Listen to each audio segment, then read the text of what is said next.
All sports, all the time.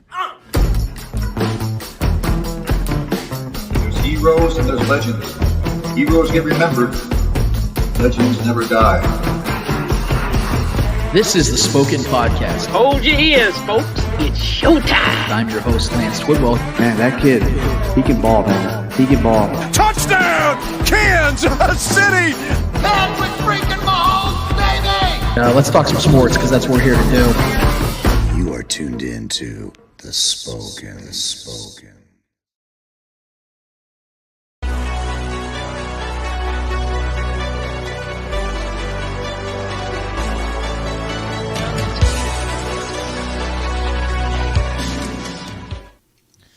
This is the Spoken Podcast. I'm your host, Lance Twidwell, here inside the Starcade Media Studios with my guy, Trevor Twidwell. What's good? Episode 232 is in full swing, full motion. We're so happy to be here with you and for you to be here with us, whether you are live streaming, podcasting, or YouTubing. We want to thank you so much for taking time to be with us in this time as we have our 5th annual 2023 NFL prediction show, guys, where we go down the entire slate of every single prediction that we can possibly give you guys, from MVP to offensive and defensive rookie of the years, coach of the year, standings, division winners, conference winners, Super Bowl winners, everything that you can think of. We might even have a few additional chief individual stat predictions as well towards the end of the show, guys. I actually have a prediction I want to tell you guys right now. We're not only going to have one, but two Patrick Mahomes and Aaron Rodgers showdowns this year. I know we've been talking about how that they just continue to find ways to elude each other.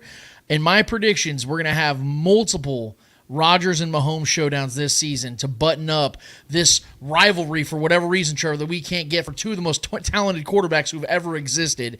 We're finally going to see these guys, in my opinion, not once, but twice. Set it up for this moment. But I don't want to get ahead of myself, Trevor, because we got a lot to get to, and I don't want to do that. First and foremost, as I say all the time from the top of the show and the bottom of every single episode, guys, we want to thank you so much for being here with us. If you've not already done it, we've been pounding this away. We're going to continue to do so.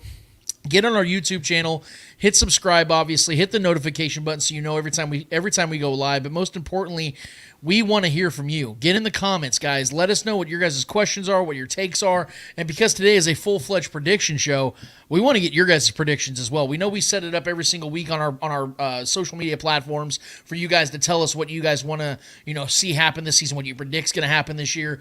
But today in particular, we need to know where you guys stand on things, what you guys think of our predictions. We need feedback from you. Can't wait to hear from you guys. But we're going to start this thing right off, Trevor. First and foremost, man, are you ready for this, dude? Because I've been excited about this all week long. Let's go, man. You ready? Okay, because Trevor, and if anybody is new to this show, we've had a rule here at the Spoken Podcast since the very beginning. What is that, Trevor? We don't communicate before the show. We had no idea whose notes have what on them. We have no idea. I have no idea a single prediction of Trevor's. I just gave him one about Rodgers and Mahomes, but I did not contextualize how or when these teams are going to face off for a second time. These two guys are going to face off for a second time. All I said is it's going to happen. I have no idea what's on Trevor's board. He has no idea what's on mine. And so you guys are going to find this out in real time. We're going to find each other's out in real time. You guys are going to enjoy this together. I feel it's just more of an authentic experience for all of us to do that. So let's go ahead and get right into this. And again, if you guys have not already done it, hit subscribe on YouTube. Let's freaking boogie, man. I want to start on the NFC side of things when it comes to the division winners, rankings among all divisions. I want to start, Trevor, in the NFC East. All right. So I know that there's a lot of hype in this division. Rightfully so is every year. But I think there's only two teams in this division that really have any true promise for this season. The real debate to me was who's going to be finishing third and fourth. And I think that's where things got interesting all the way even to this morning, Trevor, where I had to kind of double lap and look into where I was with these two teams that I think are on their way up, based mostly upon new coaching additions. Brian Daboll with the Giants, Eric Bieniemy with the Commanders. I still think these teams are at least a year away. But I do think that there's one team that's going to shock some people in how they win games, and I think they're going to win games offensively. But the team that I actually think is going to finish last is a team that not only made the playoffs last year, but won a road playoff game, and that is the New York Giants. Wow. So I actually think the Giants are a team that overspent on their quarterback position. They've had a lot of noise this offseason with Saquon Barkley. Darren Waller. I like the addition of Darren Waller, but I think they're way too Darren Waller reliant in the pass game, and the fact that he deals with with a lot of injuries. Yeah. I don't think he's going to be reliable all season to be available, and I think Daniel Jones is going to struggle because even more expectation is heaped upon him. Do we know if Saquon Barkley can put back-to-back seasons of healthy football together? We don't know that. Brian Daboll, although I really like him, this is going to be a real test for him this year. They have a tough schedule. I don't know if you've looked at it. They have a much tougher schedule than they had last year. Much tougher. Yeah. And I think this is a team that finishes 6-11.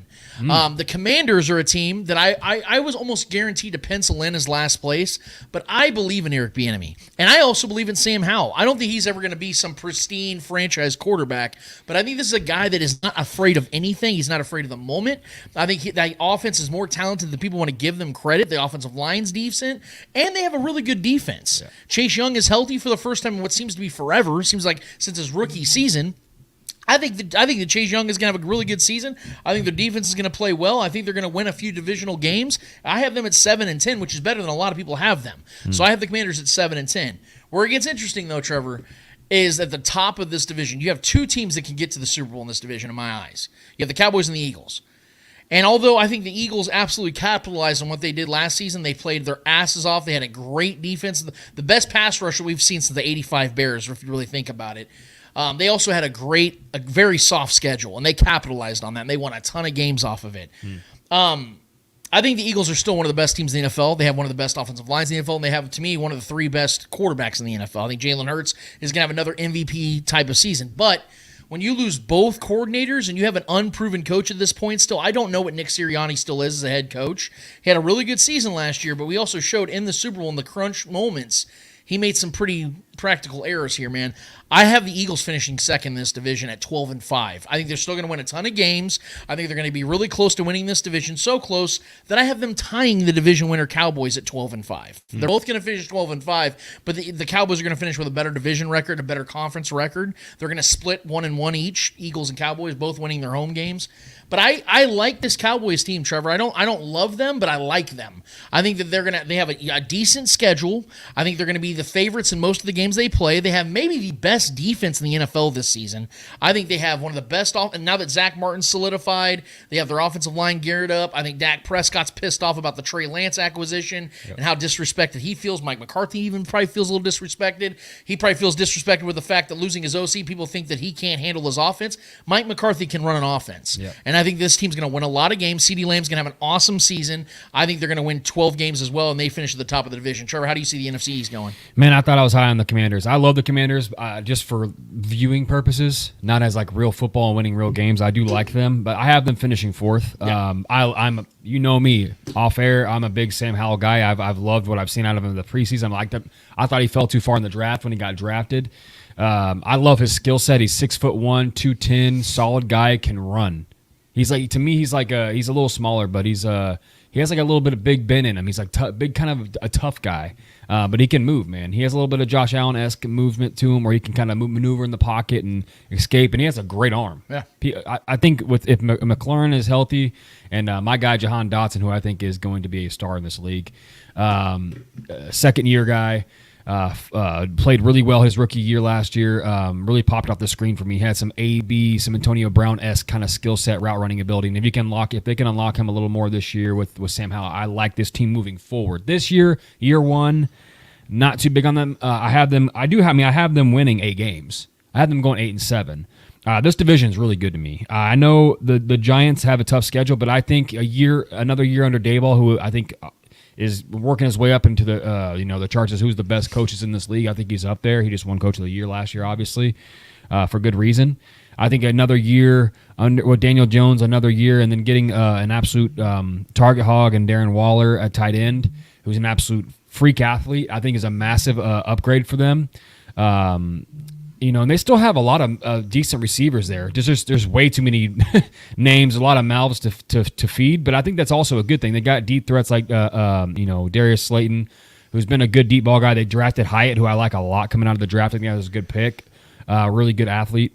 They still got Sterling Shepard. They still got a bunch of guys, Hodges, a lot of good young receivers over there for the most part. Outside of Sterling Shepard. So I do have them winning 10 games, though. I know they have a tough schedule. Wow. I have them winning 10 games. This division, I feel like, is very competitive, and I think I'm giving Daboll that credit. I think he's going to get this team to 10 wins. And I listen, I'm not a big Daniel Jones guy, But I think he is a smart guy. He needs to work on his accuracy as far as throwing the football. But we've seen, mobile quarterbacks win games. I think he's obviously a very mobile guy. But I think if he tightens the screws a little bit and gets the ball to his playmakers and let them, work things. And like I said, I trust Dayball. You obviously got a guy, Saquon Barkley, who can carry that load and you can win behind a guy like that. And I think their defense is going to get better this year. Thibodeau, I think, is going to be an absolute stud in this league. I think you can lean on him becoming a true edge rusher in this league. So I like them. I got them going 10-7. I got the Eagles in second place as well, man. Okay. I think they take a slight step back by having the same record. I have them 12-5. Yeah. They're still going to be a playoff team. They're still going to be a contender. They're still going to be respected. Maybe the best roster in the league still. And they got. I think they drafted, extremely well. They just continue to draft so well. And so the leadership and the ownership of this team is in great hands. And I agree with you. Jalen Hurts is becoming one of the elite quarterbacks in this league. You can't deny it. So yeah, I had them at 12-5. I don't have to dive into too much on the Eagles. I think we all know how great they are. We just had an absolute battle with them in the Super Bowl and barely made it through that game. So the Cowboys. I'm all in on the Cowboys this year. This is the first time I've ever said that. Yeah. I am always off the Cowboys. I just think there's way too much. Pride is a big deal, man. And I think when you have a coach that feels his pride's been kind of doubted or his abilities are kind of being doubted, and then you got it's a very talented quarterback in Dak Prescott. I'm not big on him, but I do respect him. Yeah. I think he's a great person. I think he's got a really good skill set. He's a really good athlete. Makes some boneheaded play sometimes, but I think this is the most motivated Dak we're ever going to see in his entire career this year. We don't know what his future plans are moving forward, whether it's with the Cowboys or someone else. So this is a resume making season for Dak Prescott, and I'm expecting him to go nuclear. I have this team with the best record in football this year. I don't think that's crazy. I had them going 14-3 because I think this is the best roster in football. I think this defense is going to be an absolute juggernaut this year. Micah Parsons is arguably the best defensive player in the league. They got studs everywhere, and they just added Brandon Cooks as their wide receiver 2 or 3. And they just they drafted another rookie tight end who I believe in as well. Pollard is one of my favorite players this year. Pollard, I think, is going to be arguably offensive player of the year this year. And the guy that I didn't even mention, I should have mentioned, but now that you keep emphasizing on this roster. I love the roster, Cowboys this year. The guy to watch out for on this roster is a guy that no one expected, but I was high on from the draft or late in the draft in day 3, Deuce Vaughn. Of course. Deuce Vaughn, man. He's going to get work. He's the RB2. You know what I mean? He's a scat back guy. The first we guy all that know he's got juice. Darren Sproles, and it makes sense for being a K-State guy too. Yeah, they didn't draft him there for no reason, man. The Cowboys they don't draft bums at running back. No, and they don't draft Cowboys bums. always have good running backs. This team drafts very well, man. So yeah, the MJD, the Darren Sproles comparisons, I like a lot out of him. Yeah. And in today's league, you don't have to be a big burly running back. Nowadays, smaller running backs can eat. Yes. Scat backs can eat. The league's actually gotten a little smaller. Yes. The Derrick Henrys of the world are kind of an archaic. Still works, obviously, when you're that elite. They don't make them like that anymore. There's not a lot of Derrick Henrys walking around anymore, man. So in this offense, I love the Deuce Vaughn and Tony Pollard is my guy this year. I fucking love Tony Pollard. If he can stay healthy, I think he could be the best running back in the league this year. With all that work and opportunity in that offense and that O-line and Dak checking it down to him. I love this team. 14-3, best record in the NFL. I like it, man. Like I said, I would not be shocked at all if the Cowboys have the best record in the NFL. I think they have not a the schedule's not that bad. It's not that bad, though. It's not bad. Most of their tough games are at home. But, and also, I'll throw this out there, too. Looking at schedules at the beginning of the year, I don't do it too much because I don't give it too much credence because things can change so 100%. quickly. Teams can go from high expectations just crashing and burning. Yeah. You know what I mean? So the schedule, looking back at the end of the year, like, that schedule, we thought it was going to be tough. Now it's absolute trash, cakewalk. You know what I mean? The NFC North, it's been run by the Packers for what seems to be forever. I know the Vikings won the division last year, but it's been mostly the Packers because of 30 years. This would be a fun division here. Yes, 30 years of quarterback dominance with the Packers. Going from Brett Favre to Aaron Rodgers. Now we know that Rodgers is with the Jets, and a new era begins with Jordan Love. There's a question about Jordan Love because I think that the shoes that he's filling are just unbelievable because he's not just fitting one pair, he's fitting 2 pairs. But we're talking about a guy that's filling in for 2 Hall of Famers because it went from one to the next and now him. And those are some big shoes to fill. Yep. I'm not down on the Packers this year, though, because I don't have them finishing last. I like the Bears, but I don't love the Bears this year either because I think that naturally, Trevor, I'm gonna usually side with teams that have offensive-minded head coaches. I like Matt Eberflus. I think he's a very good defensive coordinator. I don't know what kind of head coach he is yet, so that already knocks him down a peg in a division that has mostly offensive-minded head coaches. Even Dan Campbell was a tight end. I know he has that that hoorah feeling about it, but he's from the offensive side of things. And so the Vikings, Packers, and Lions all have naturally more of an offensive mindset. The Bears are the only ones, and I think that's gonna hinder them a little bit. But it's also the fact that the Bears are getting all this expectation on them this year because they made some big trades this offseason with the Panthers. They obviously have a lot of good weapons now. They got DJ Moore over from the Panthers. They got a good running game. Justin Fields is maybe the most not athletically gifted, but the best running quarterback right now in the NFL. Almost broke Lamar Jackson's record. I think he actually might do that again this year, where he gets over 1,000 yards again. Cole Kmet, a young aspiring tight end. They have talent. Do not get me wrong, but I still think they're another year away. Yeah. I don't think they're a team that's going to make the playoffs. Yeah. I think that if you look at their schedule, and I know you say you're not a schedule watcher, but there are some teams on the schedule that I just think they're going to flat out lose to. Sure. They got to go to Arrowhead to play the Chiefs. They got to go to Washington to play the Commanders. Again, not a great team, but a team that plays very well at home, especially, and with Eric Bieniemy running that offense. Yeah. They got to play the Vikings twice. They got to obviously play the Packers twice, the Lions twice. They got to go to the Chargers. They got to go to the Saints. They got to, you know what I mean? Like, there's a lot of, even Cleveland, they got to go to Cleveland. There's a lot of losses, I think, on that one right there. But I think they're going to be a team that's in every single game because they're going to slow the game down a little bit, and they're going to be one step closer from where they were last year. I think they were, a 3 or 4 win team last season? I have them at 7-10. I think they're going to be a team that just kind of gets right below the 500 mark, and they're a team that's going to continue to build because I'm not giving up on Justin Fields. I like the guy. I love him. The team that I have at third, though, is the team, like I said, that's been dominating this division for the better part of 30 years. I don't think the Packers are going to be a bad team this year because I believe in Matt LaFleur. I think he's a good head coach. I think he's a top 12, 15 head coach in the league, definitely top half. That defense is very underrated. I think they're very underappreciated. Especially that secondary. Yes, and their offense is very skilled. I think some of these young guys still have to prove themselves, but I like Christian Watson. He showed some promise last year. Romeo Doubs is okay. The running backs are going to be awesome. Their offensive line is still good, depending on whether they keep Bakhtiari or not. Yeah, right. But I think this is a team that's going to be one of those teams that kind of wins one, loses one, wins one, loses one. Because I don't think Jordan Love's going to be bad this year. I think he's going to be decent. I don't think he's going to be an awesome quarterback that's throwing for 4,400 yards and 30 touchdowns. Got to see it. But I can see him being a guy that throws for 3,700 yards and 22 touchdowns. If they get that out of him with their run game and their coaching ability, I think they win 9 games. I have them at 9-8. I think the Packers are a good enough roster with a mediocre to average quarterback and win 9 games and flirt with a playoff berth, especially in the NFC side of things. Sure. This might be the most hyped team in the NFL, but I'm still slow to give them the praise and the credence that people are wanting to give them because now expectations are put on them. Right. I love Campbell. I think he's an awesome dude. I love his personality and the way his team buys into him. He's one of those old school type of head coaches. Still Jared Goff. It's still Jared Goff. And Jared Goff played really well. And him and Amon-Ra St. Brown, that's my great guy. connection. I love that guy. They have really good talent on the offensive side. The problem is I don't know if their defense is going to be any better than it was last year. I know they revamped it, quote unquote, but how much better are they really going to be? And is their offense really going to finish third or fourth in scoring again? I don't know. Yeah, there's only so much Aiden Hutchinson can do. And they put up some points last year, but I think it's also because of the fact that people weren't expecting it. Yeah. Now they're going to have a target on their back, and people are calling them a playoff team, a potential Super Bowl dark horse. Well, they're already without Jameson Williams for 6 games, too. That's a big loss as well. I think this is the kind of team that's going to disappoint.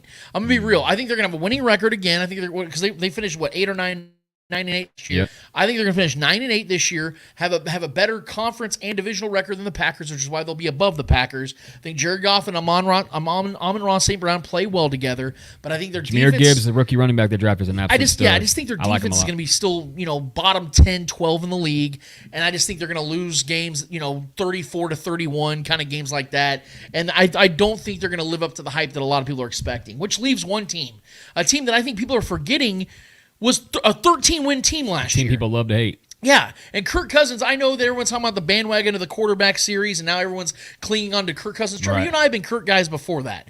I think Kirk, Steady Eddie, man, every year. yes, He's top 8, automatic, top 7. automatic 4,000 yards, 25 to 30 touchdowns every single season. He's going to have great numbers by the end of Justin his career, man. Jefferson, T.J. Hawkinson just got paid. I think they Addison, respect him. Yeah, Addison, the this rookie. Jordan Addison kid. I think the running backs are going to be still fine, even though they lost Dalvin Cook. I think Singletary or Madison's going to be fine in the backfield.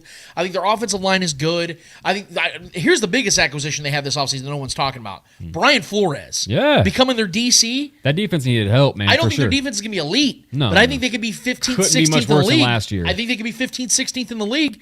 If you give this offense just Especially an in average NFC. defense, Yeah. just an average defense, this team's winning 10-plus games, which is why I have the Vikings at 11-6, winning the division for the second consecutive season. How do you see the NFC North going? Mine's almost exactly the same as yours, except I have the Green Bay Packers and Bears flipped.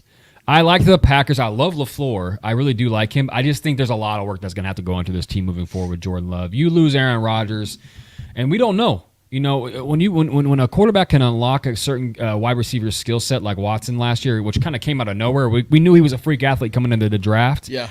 But when you have a guy like Aaron Rodgers that has that, can build a chemistry with a guy like that and unlock that guy's skill set, we don't know if Jordan Love can have that connection downfield with Watson to get those big explosive plays like he did. Yeah. You know, for the last several games of the year last year. It was fun to watch, but do we know Jordan Love can do the same thing? Is it going to be more of a Romeo Dobbs guy? Is he going to check it down a little more?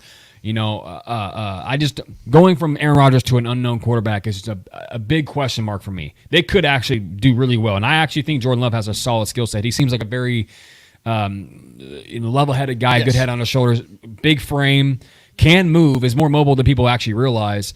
I like the kid. I thought they reached for him in the draft a little bit, and it was a little disrespectful to Aaron Rodgers at the time. But I do like him as a prospect in the league. So I have them at 7-10, which I think is respectable for his first year. I think Aaron Jones is a guy that's kind of on his way out. He's 30 years old, I believe, this year. A running back. That kind of tends to be. And AJ Dillon's not far behind him.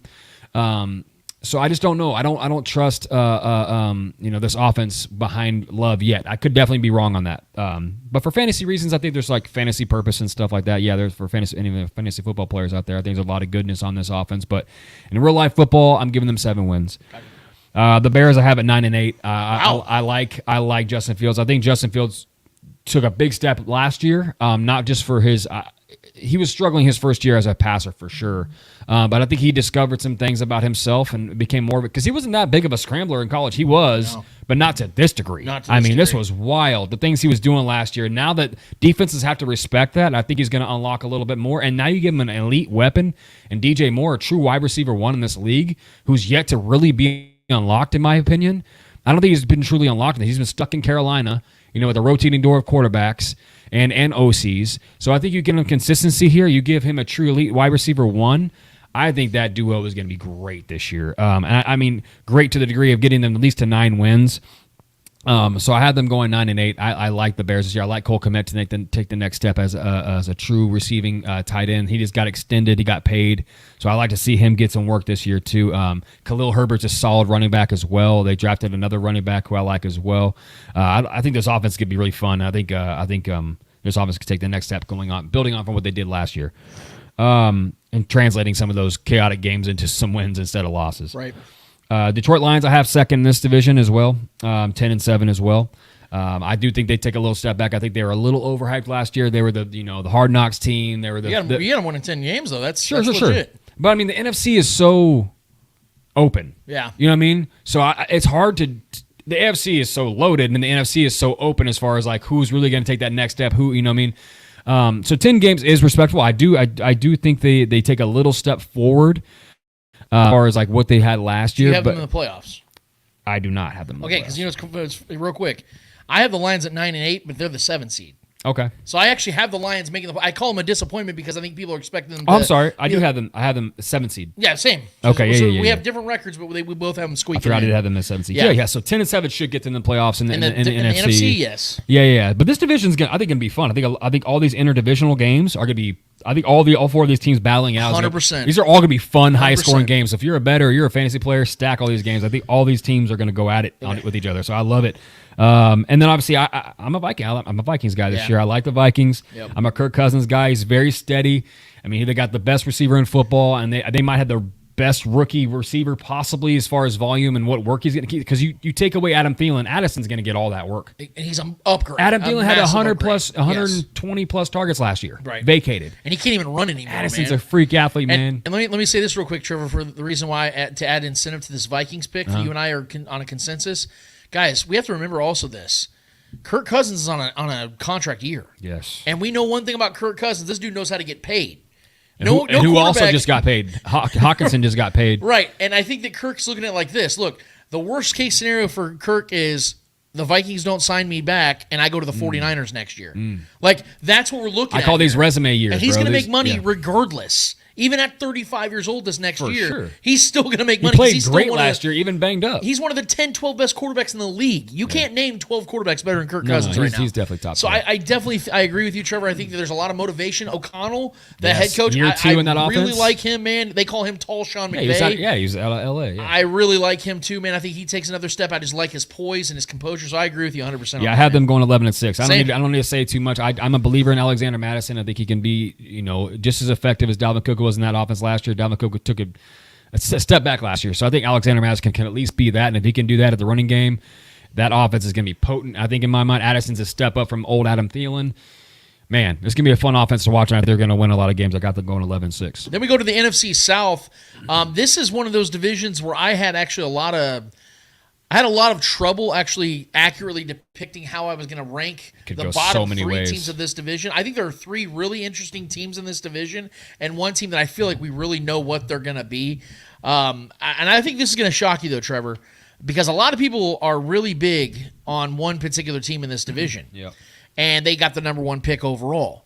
And what did I tell you, Trevor, before the draft? I said Frank Reich has a perfect opportunity here to go and get the most skilled quarterback we have ever seen come through the draft, and that was Anthony Richardson. And what did he do? Yeah. They trade all those picks and move from 9 to 1 and go and take a guy that's almost the height of Muggsy Bogues. He went with the safe pick instead of the upside. And here's the thing, Trevor, in my eyes, that was the dumbest pick he could have done. Guys, I get it. Bryce Young was good in college. I like the dude. He seems like a really upstanding guy. He seems like just salt of the earth. You'd want your daughter to marry him kind of dude. He is 5'9", 5'10". Name me a single quarterback in the history of the NFL that was his height and his weight. I think he weighs like 180. That was that size that was great in the NFL. I love Frank Reich, and I wanted the Panthers to be I think they were a team on the rise. This pick is going to ruin what Frank Reich's going to try to do in Carolina. I'm calling it now, Trevor. And if you look, and again, I'm doing schedule watch. Yeah. Look at this. I'm going to go down this list real quick of Panthers in their first just 6 games. They go to Atlanta, a divisional foe, then go and play the Saints, then the Seahawks in Seattle, then play the Vikings, at Detroit Lions, at Miami Dolphins. Yeah. That's their first 6 games. Guys, the Panthers are starting the season 0-6. Then they go into their bye week. Then they can get their first win against the Texans at home. But then they play the quarterback I said they should have taken, which was Anthony Richardson. I think he's going to put on a show. Guys, I don't think the Panthers are going to have a good season. In fact, I think the Panthers are going to have a terrible season. I'm picking them to go 4-13 in this for this season and finish last place in the NFC South. I know everyone was so big on the Buccaneers being a terrible team this year, and I get it. I don't think they're going to be good, but I think Baker Mayfield is actually going to play decent this season because he has a motivated Mike Evans who's now no longer in contract talks with the Bucs. They may or may not trade him. I don't know if they're going to be able to move him, but either way, we know Mike Evans is a walking 80 to 90 receptions, 1,000 yards, 10 touchdowns every single year. Mike Evans and Baker Mayfield know each other well. Like they've been friends for a long time. I think they're going to connect Baker's together. a good deep ball guy. Good. Chris Godwin's healthy. Yeah. I think they have a good skill set. I don't know how good their offensive line is going to be this year. Rashawn White, promising running back. Exactly. I think they're going to be better than some people have picked. I know a lot of people are picking them to have like the number 1 pick in the draft. I don't think they even finished last in their division. But I do think they lose a lot of games because their defense is old. Todd Bowles, I don't think, is a good head coach. I think he's a great DC, but I don't think he's a good head coach. And because Baker Mayfield is going to be topsy-turvy, have some good games, have some really bad games, I think they're a 5-12 team, finish third in the NFC South. Then I have a team that I think I love their coach so much, but I think that there's so many question marks on this team. They're young, they're talented, they should be fun, but I think they're still a year away. That is the Atlanta Falcons. I think Arthur Smith is one of the underrated coaches of this league. And I think if anybody can get something out of Desmond Ridder, it's him and a few other coaches. My problem is I have no idea what Desmond Ridder is. I know they got Taylor Heineke as their backup, and he'll probably play some games this year. But I don't know what this team is. I think they're talented at tight end, wide receiver. They picked up 2 awesome defensive players in Calais Campbell and Jesse Bates from the Bengals. I think their defense is going to take a step up, but how much more of a difference maker is their defense going to be this year? I think they're a middling 500-ish type of team because you have a 17-game schedule. You can't finish 500 anymore, which I actually like. I think the Falcons are an 8-win team. I have them at 8-9. Their schedule is not bad at all. Very winnable games on this, but because of the fact that again, a lot of question marks at quarterback, and we know this is a quarterback-driven league, I can't give them 9, 10, 11 wins, even though I know this team is good enough and Arthur Smith is good enough to get to that point at some point. I need to see Desmond Ridder put it together. 8-9, finishing second. Trevor, real quick. Can you, I don't know if you looked at the Saints' schedule this year, but in their first 8 games, their first 7 games, Trevor, can you name me the quarterbacks they face? They face Ryan Tannehill, Bryce Young, Jordan Love, Baker Mayfield, Mac Jones, and C.J. Stroud. That's the first 7 games. I apologize. Then, in week 7, they face Trevor Lawrence, Anthony Richardson, Justin Fields, and Kirk Cousins. So that's 4 games of good quarterback play. Mm-hmm. Then after that, they go to Desmond Ridder, Jared Goff, Bryce Young, Daniel Jones, Matt Stafford, if he's even healthy at that point, Baker Mayfield, and then Desmond Ridder again. Trevor, how many of those games is Derek Carr not the better quarterback? Right. 90% of those games are in a dome, too. Yeah. How many cold games did I name in there? Right. That's what I'm saying. Controlled climate for Derek Carr. They play the Giants late in the season, but it's at home. They play Tampa Bay at Tampa Bay. It's always warm there. They play Atlanta late in the season. It's in a dome. Every single road game this year is either in warm climates or early in the season, like Green Bay. It's September 24th. It'll be 75 degrees outside in Green Bay. Trevor, this Saints team's going to win a lot of freaking games this year. I think Derek Carr is going to have a rejuvenation in his career because of the fact that you've seen it before. I'm not saying Derek Carr is a great quarterback, but he's going to be a top 10 quarterback this season because of the weapons he has, playing in a dome every game. What do we always talk about Derek Carr? Oh, he can't play in the cold. He won't have to. He won't have to worry about that this year. Derek Carr is perfect for this team right now. I don't like their head coach. I don't really know if he's even really a head coach at all. But this roster is far too talented. This division is far too bleak. And their schedule is far too good for this team not to win double-digit games. Trevor, I am such a believer in this Saints team.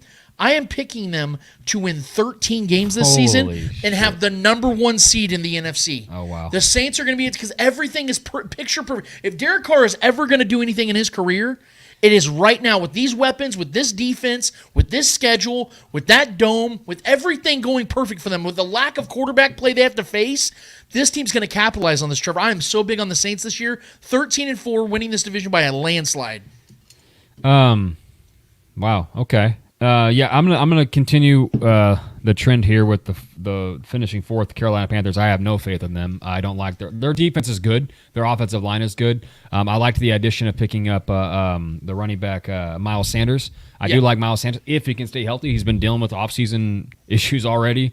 So I do like that aspect of the offense. I think they're gonna be a run-heavy offense, which they were last year as well.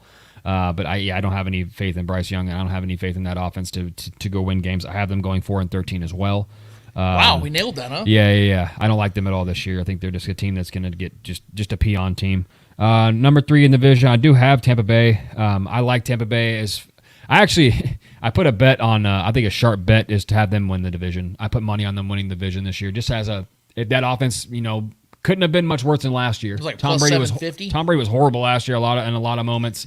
That offense was bad. So if Baker brings any life to that offense, which we saw him do it last year in his last several games with the Rams there to finish off the season. He looked pretty good with the much less offensive weapons over there at the time. So I think if he can do that with them, put him in this offense with 2 stud receivers and I think an aspiring running back in this league, possibly good receiving back in Rashawn White, I think they could do something there. And I think that defense is still solid enough to compete in this division. I have them going 6-11 though, nothing great.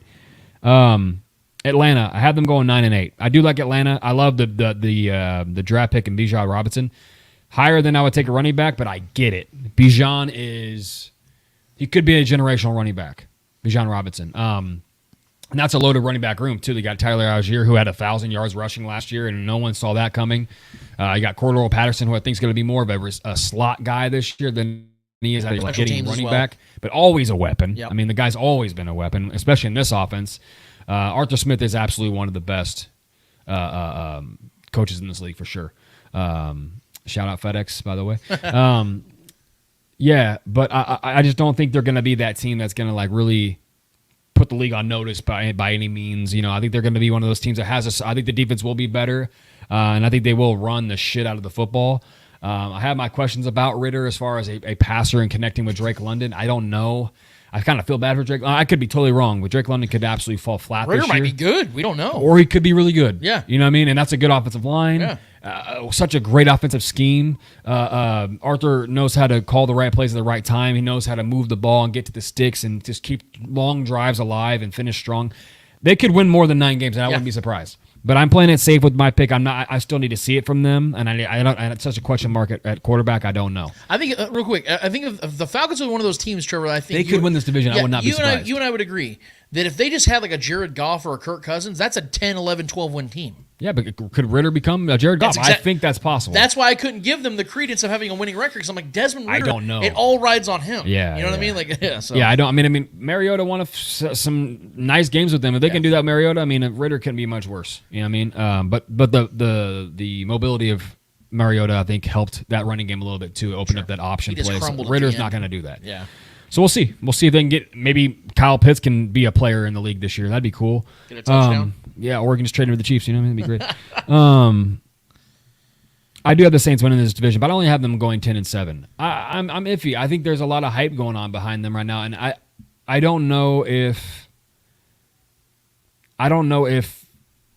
Derek Carr has that connection with Olave yet. I don't know. I think there might be a little bit more Michael Thomas if he can stay healthy because we've seen. And let's be real, bro. Let's not act like this is a chance for Derek Carr to like have a good team around him. He had a better receiver in Devontae Adams than any other receiver on this Saints team last year. He had a better running back than any other running back on this team. He had the league's leading rusher last year in Josh Jacobs.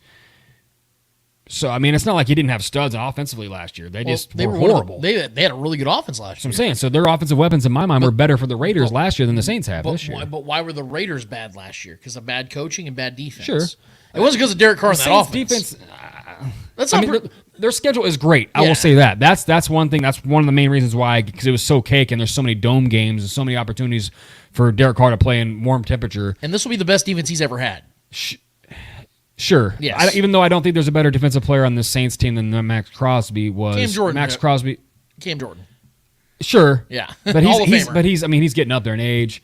Yeah, I think Max Crosby is one of the best edge rushers in this league, man. Yeah. So as far as offensive weapons go, I feel like the Raiders last year had better weapons with Devontae Adams and the league leader in rushing last year, and Josh Jacobs is better than Alvin Kamara at this point. And Alvin Kamara is missing 3 games, and we don't even know who their other running backs are. The rookie they drafted is already banged up. So I do have them winning this division though, nonetheless, by only a game over the Atlanta Falcons. I think that's going to be a tight race between the Falcons and Saints this year. I think we need to give the Falcons their due, and if they win the division, I wouldn't be surprised. But I do have the Saints winning 10-7. Then we go to the NFC West. I'm going to play this clip for you guys real quick to tell you who I think is going to finish last in this division. Welcome back. Who drove over here? Quick, let me see your hands. Who took the bus? Do you have fire in your gut? Did you? We're here for a reason. Don't get that twisted. Okay? We're here for a reason to win games. So if you didn't have that fire in your gut, you better light the fire pretty fast. Be who you are. Just understand, I'm looking for killers. I'm pumped. Let's go. What? You have that fire in your gut, Lance? Oh, I didn't drive here, so I took the bus, though, so I guess the fire in my gut needs to be there. He's looking for killers, Trevor. Fire in my crotch. Yeah. The Cardinals are going to be the worst team in the NFL, and it's not going to be close. Yeah. Not only just because of the fact they've been literally selling off all their best players. I can't believe Budda Baker's still on this roster. They should be trading him away at any point because he's the only good piece they have left on this damn team, it seems. They trade away Isaiah Simmons, who's a promising yet mildly disappointing player to this point of his career for a 7th-round pick. They release Colt McCoy, who was supposed to be their starting quarterback for the first 5-6 games because Kyler Murray's still dealing with his ACL injury. Instead, they're going with I don't even know, is it Tune or whoever it was that's their quarterback now. Big Tunes. Trevor, I have this team, not because of just the fact, like I said, all those other factors, but because Gannon is going to be worse than Nathaniel Hackett as a head coach. They're going to go 0-17. The Cardinals do not have a single win this season because they are a terrible roster ran by a horrifically cringy head coach. Nat Hackett, I never agreed with that decision for the Broncos to hire him. But this is maybe going to be one of the worst decisions a team's ever made at head coach. I don't think it was on Nathaniel Hackett's fault. I agree with you. You know I agree. And I don't think it's going to be all on Gannon either because I think that Kyler Murray is dwindling very quickly in his career. I don't know how much longer he's going to play in the NFL, first of all. And the fact, like I said, this is the worst roster in the NFL. They could just shut Kyler down for the year. Yeah, it's going to be pointless to play him this year because they're going to be awful. And they know that Caleb Williams is on the horizon. And they have multiple first-round picks to maybe even flirt and try to, like Nick Wright was saying about flirting to get back into the first 4 picks and get Marvin Harrison. You pair him up with Caleb Williams, and all of a sudden you have something different. But I don't think Gannon's going to be coaching them. I think he's a one-and-done coach here because I think he's going to be horrendous. He's the sacrificial lamb. He's the sacrificial lamb, dude. And being a defensive-minded head coach in this league, again, just doesn't make a lot of sense, man. I just don't think that he's going to be the guy. I don't think he's this locker room is. I don't even know if anybody's in there because I saw Jeff Allen, former Chiefs offensive lineman, tweeting about this, about how no one's buying into that, dude. That's cringe as hell. So former players are talking about this. The guys are on that roster are talking about it. The Cardinals are going to be an absolute embarrassment to the league this year. They're not going to win a single game this year. I have them dead last in this division at 0-17. So let's just go and skip by that. Trevor, I'm a big Matt Stafford guy. I love Sean McVay. Yeah. I think that they had their time. They had their run. They won their Super Bowl. They bet the house, and they won. They beat the house on that one. Aaron Donald's one of the greatest defensive players who have ever played this game. Cooper Kupp is one of the best wide receivers of his generation. But outside of that, Trevor, this team is a bunch of meh. Yeah. A bunch of meh. Young meh. Van Jefferson, Tyler Higbee. Yeah, fine. They're fine players. Sure. This team is not deep. This offensive line is still not good. I don't know if Matt Stafford's going to stay healthy. I love Matt. Trevor, I think when he's at his best, he's a top 5 quarterback in this league. One of the toughest bastards ever, man. And Cooper Kupp's battling with injuries already. Aaron Donald's another year older, and people are talking about him getting traded. You really think he's going to sign up to get traded when he almost retired a year ago? Right. There ain't no way. This team, Trevor, is on the verge of being even worse than they were last year. I think they are going to be just as bad as they were last year. Their schedule is rough as hell. Go look at that schedule, Trevor. They got a lot of bad rough road games this year in their division alone. I have the Rams at 4-13, man. Dang. And I think Sean McVay is going to consider again maybe going to TV because this is going to be a really bad year for him. It's going to be another humbling year for him. This division, Trevor, starts at number 2 because, like I said, they have 2 of the worst teams in the NFL at the bottom. Sure. I have been the biggest 49ers guy for the last 3 or 4 years. I love Kyle Shanahan. I was the biggest Trey Lance guy. I thought it was going to work out. Did not work out. Brock Purdy looked like he was going to be a very promising quarterback. Has the UCL injury. Coming back from it now. Probably will be okay. But Trevor, we got to remember, Brock Purdy's only played 7 games in his career. And as much as I defend Trey Lance about not knowing what he is because he's only started 4 games in his career, Brock's only started 3 more. We still don't know what Brock Purdy is going to be. Now, they have a loaded roster. They have maybe the most talented roster outside of the Cowboys in the entire NFL. Sure. But this 49ers team has had a lot of weird vibes around them this offseason. The unproven Brock Purdy at quarterback, now with the pressure and expectation on him to be a top 10 quarterback in this league, to put up the numbers he put in last year. Now that the league has some film on him, I think it's going to be a tough thing for him. And the 49ers have one of the roughest schedules in the NFL this year. I think the 49ers are still one of the best teams in the NFL. I still have them as a playoff team, but they will take a step back this year as well because of the fact that we don't even know when Nick Bosa is playing. There might be a chance they trade Nick Bosa. That is still on the cards. I think they finished 10-7 and finished second in the division this year behind one and only team that I am so big on this year, Trevor, is the Seattle Seahawks. Look, I get it, guys. Everyone's going, guys, Geno Smith's their quarterback. Yes, a couple of years ago, 1 year ago, that would have sounded nuts for a team led by Geno Smith to win one of the toughest divisions in the NFL. But it isn't even just about Geno Smith, guys. If you want to talk about Geno Smith, let's talk about it. The one time he's been a starting quarterback in this league since having to leave that shit franchise in New York, Trevor, he led the league in completion percentage. He was one of the best highly rated quarterbacks in the entire NFL last season. Yep. And that was also based upon the fact they had 2 studs at tackle that they drafted. And it was also the fact, Trevor, they have two of the best offensive weapons in the NFL, and DK Metcalf and Tyler Lockett. Well, they just added Smith and Jigba, and they have a very good run game. Their offensive line's even better than this year than they were last year, and that defense is even more stout because the Seahawks continue to draft incredibly, and they have one of the 10 best head coaches in the NFL, in Pete Carroll, who's old, but that man has not passed his time. I think this team is going to be motivated. I think they're going to be awesome on both sides of the ball. If they stay healthy, Trevor, this is an 11-win team, which is why I have the Seahawks winning this division at 11-6, and they will be the 3rd seed in the NFC East, or the NFC. I'm sorry. Interesting. Yeah, I like it. I'm going to skim right over the Cardinals and don't need to get too much to it. I have them actually winning 2 games. Okay. It's hard to go 0-4 in this league. I agree. It's hard to accomplish, but they definitely could do that, and I would not be surprised. But I gave them grace. I gave them 2 wins and 15 losses. Los Angeles Rams, I don't have too much more to add to them as well. I think they have a lot of talent when healthy, but health is a massive concern here. Cooper Kupp may be shut down for several weeks to start the year. That's possible. He's on the IR at the moment, but he could get shut down possibly with the hamstring, and hamstring is something that can linger all year. He was dealing with things like that last year. He's an incredible all-timer when healthy. And I love Stafford as well. I like Cam Akers, the running back this year. I like that they're giving him the chance to have the keys to that running back room. He's a talented guy, but I have them going 5-12, and I think that's giving them decent credit for what I think they could possibly do. The Seahawks, man, I do like the Seahawks a lot this year. But I do not believe that they win this division. I still think the Niners are the king in this division. And I think Brock Purdy showed that last year when healthy. I know he's coming back from that surgery. But the Seahawks, I like the weapons. I like Geno Smith. I liked what Geno Smith did last year, but there were some ups and downs after the league kind of started catching on to them a little bit. They lost some games they shouldn't have.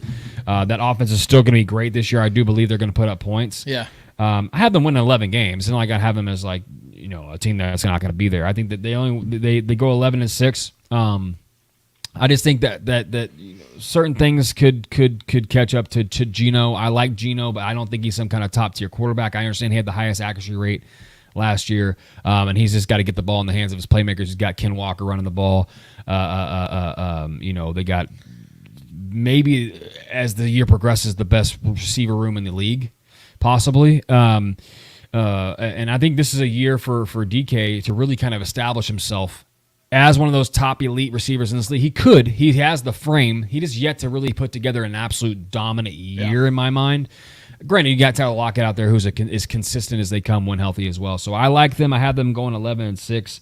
But I do think the king of this division is still the Niners. I think with McCaffrey, that addition, another year, another offseason, an actual offseason to prep with this team and to really be into this system, this could be the best McCaffrey year of his career. A whole year in this system. So I like Ayuk. I'm a big Debo guy. I love Debo when healthy. The dude's an absolute weapon. And I think you give the keys to Brock Purdy for a whole season. We saw him do as a spot start or a throw-in guy when called upon. I think you give him this full off season to really prepare. And the defense, I get it. Nick Bosa, we don't know what's going to happen with that. I do think Nick Bosa stays. I think it's best for him to stay there, to be a part of that really, really, really top-tier defense in this league. So I have them only winning out by 1 game over the Seahawks. I have them going 12-5. This division is a battle of 2 teams for sure, and I think that will be just that, those 2 teams battling it out. But I have them edging them out by 1 game, 12-5. And now we go ahead and slide over to the AFC side of things, Trevor. Here we go. We're going to go east to west just like we did in the NFC side of things. I know this is where a lot of you guys are going to start paying attention because this is where things are going to start getting hot and heavy. Because this is the loaded conference. We all know that for the 2nd straight year. This is clearly the more talented, especially the quarterback position conference between the two. On the AFC East side of things, Trevor, it's going to continue to show that Tom Brady meant a lot to the Patriots, man. That although Belichick is a defensive genius, he needed that quarterback to continue to make him look better than what he really is. I know Belichick is an all-time great coach, but the longer he coaches without Tom Brady, Trevor, the more and more he makes his legacy look a little fraudulent, if we're going to be honest here. Because of the cheating scandals and because of the times before and after Tom Brady, he has a losing record in his career. He's never won a playoff game without Tom, or he's won 1 playoff game without Tom Brady. I think he's 1-3 in the playoffs. This Patriots team is lackluster on the offensive side. I know they have Bill O'Brien, and I know that he's an actual offensive coordinator, unlike what they had last year, who was Matt Patricia. But He's a good coordinator. I don't think that he's going to be enough to make this offense anything special or good enough to string together a bunch of victories in a very tough division and a very tough conference. I don't believe in Mac Jones. I think Mac Jones is one of those 4 or 5 quarterbacks in the league that is a backup quarterback pretending to be a starting quarterback. I don't believe in him. And now they got rid of Bailey Zappi. It's all on Mac Jones. Sure, they'll probably pick up another quarterback as expected, but I just don't think that Mac Jones has the capabilities, the mental fortitude to withstand the type of expectation he has to fill the shoes of Tom Brady being a top 15 pick a couple of years ago. Juju Smith-Schuster, I love him, but they don't have that game-breaking, difference-making type of player, and their quarterback's not good enough to rise to the occasion and lift these guys up. Their defense is going to be really good because that's what Belichick does. They'll be in a lot of games, but they're a team that I think is going to underperform, undersell what they are, and I think they finish 7-10 at the bottom of this division. This is where things are going to get really interesting for you, Trevor. I'm not somebody that likes noise around my team in the offseason. I know that the Chiefs have had some of that this year, and we're going to get to that in a little bit. But teams that have so much pressure on them every single year and have drama surrounding their entire offseasons. Oh, boy. Is something that I think those teams that have proven they can't handle the pressure when it comes down to it is going to be what ultimately folds them. Trevor, we talked about it this offseason about when you have not won a Super Bowl with a coaching and quarterback tandem in the first 5 years, no team has ever won that Super Bowl in the 6th year or beyond. Yeah. That is what the Buffalo Bills are now going through. Whew. And McDermott and Josh Allen may not have the same expectations that they've had over the last couple of years where everyone was penciling in Josh Allen as the MVP and the Bills as the Super Bowl favorites. But trust me when I say this team has a ton of pressure on them because, Trevor, this is one of the oldest rosters in the NFL. Their defense is banking on a soon-to-be 35-year-old Von Miller coming off his second ACL injury, who's going to be on the PUP list to start the season, to carry their defense, who, by the way, he was the only guy on their defense last year that had a win rate of under 53%, or I'm sorry, a pressure rate that was under 53%. Of getting to the quarterback. Everybody else, good names. Russo, guys like that, Shaq Lawson, or not Shaq Lawson, but Milano. Yes, they have good defensive players. But this defense goes as Von Miller goes because you saw once he got hurt last year, they were no longer the same defense. They depleted. Yep. This is an old defense. And now with Stephon Diggs and Josh Allen having even more on their shoulders, do you really think it's going to get any better between them when those games come that Josh Allen isn't finding Stephon Diggs when he wants him to? No run game still to this day. I know that they have names in the backfield, but are they guys that are good enough to really carry the ball like we think that they should? Josh Allen is not going to be able to get out of his own way because he loves to carry the ball. He's going to take big hits. This is what he does. And if you keep him in the pocket, he's not nearly as effective as he is when he's running and creating with his feet because that's the style of quarterback he just naturally is, Trevor. The Bills are still one of the best rosters in football. Josh Allen is one of the 3 to 4 best quarterbacks in the league. But Sean McDermott taking the reins of their defense, Todd Frazier walking away, all this stuff of Brian Daboll still not being there and Ken Dorsey trying to replicate what they did when Brian Daboll was there as the offensive coordinator, it's not going to work, Trevor. This is still a 10-win team, but I'm going to tell you this, Trevor. Not only are they finishing 3rd in the AFC East, I have the Bills missing the playoffs.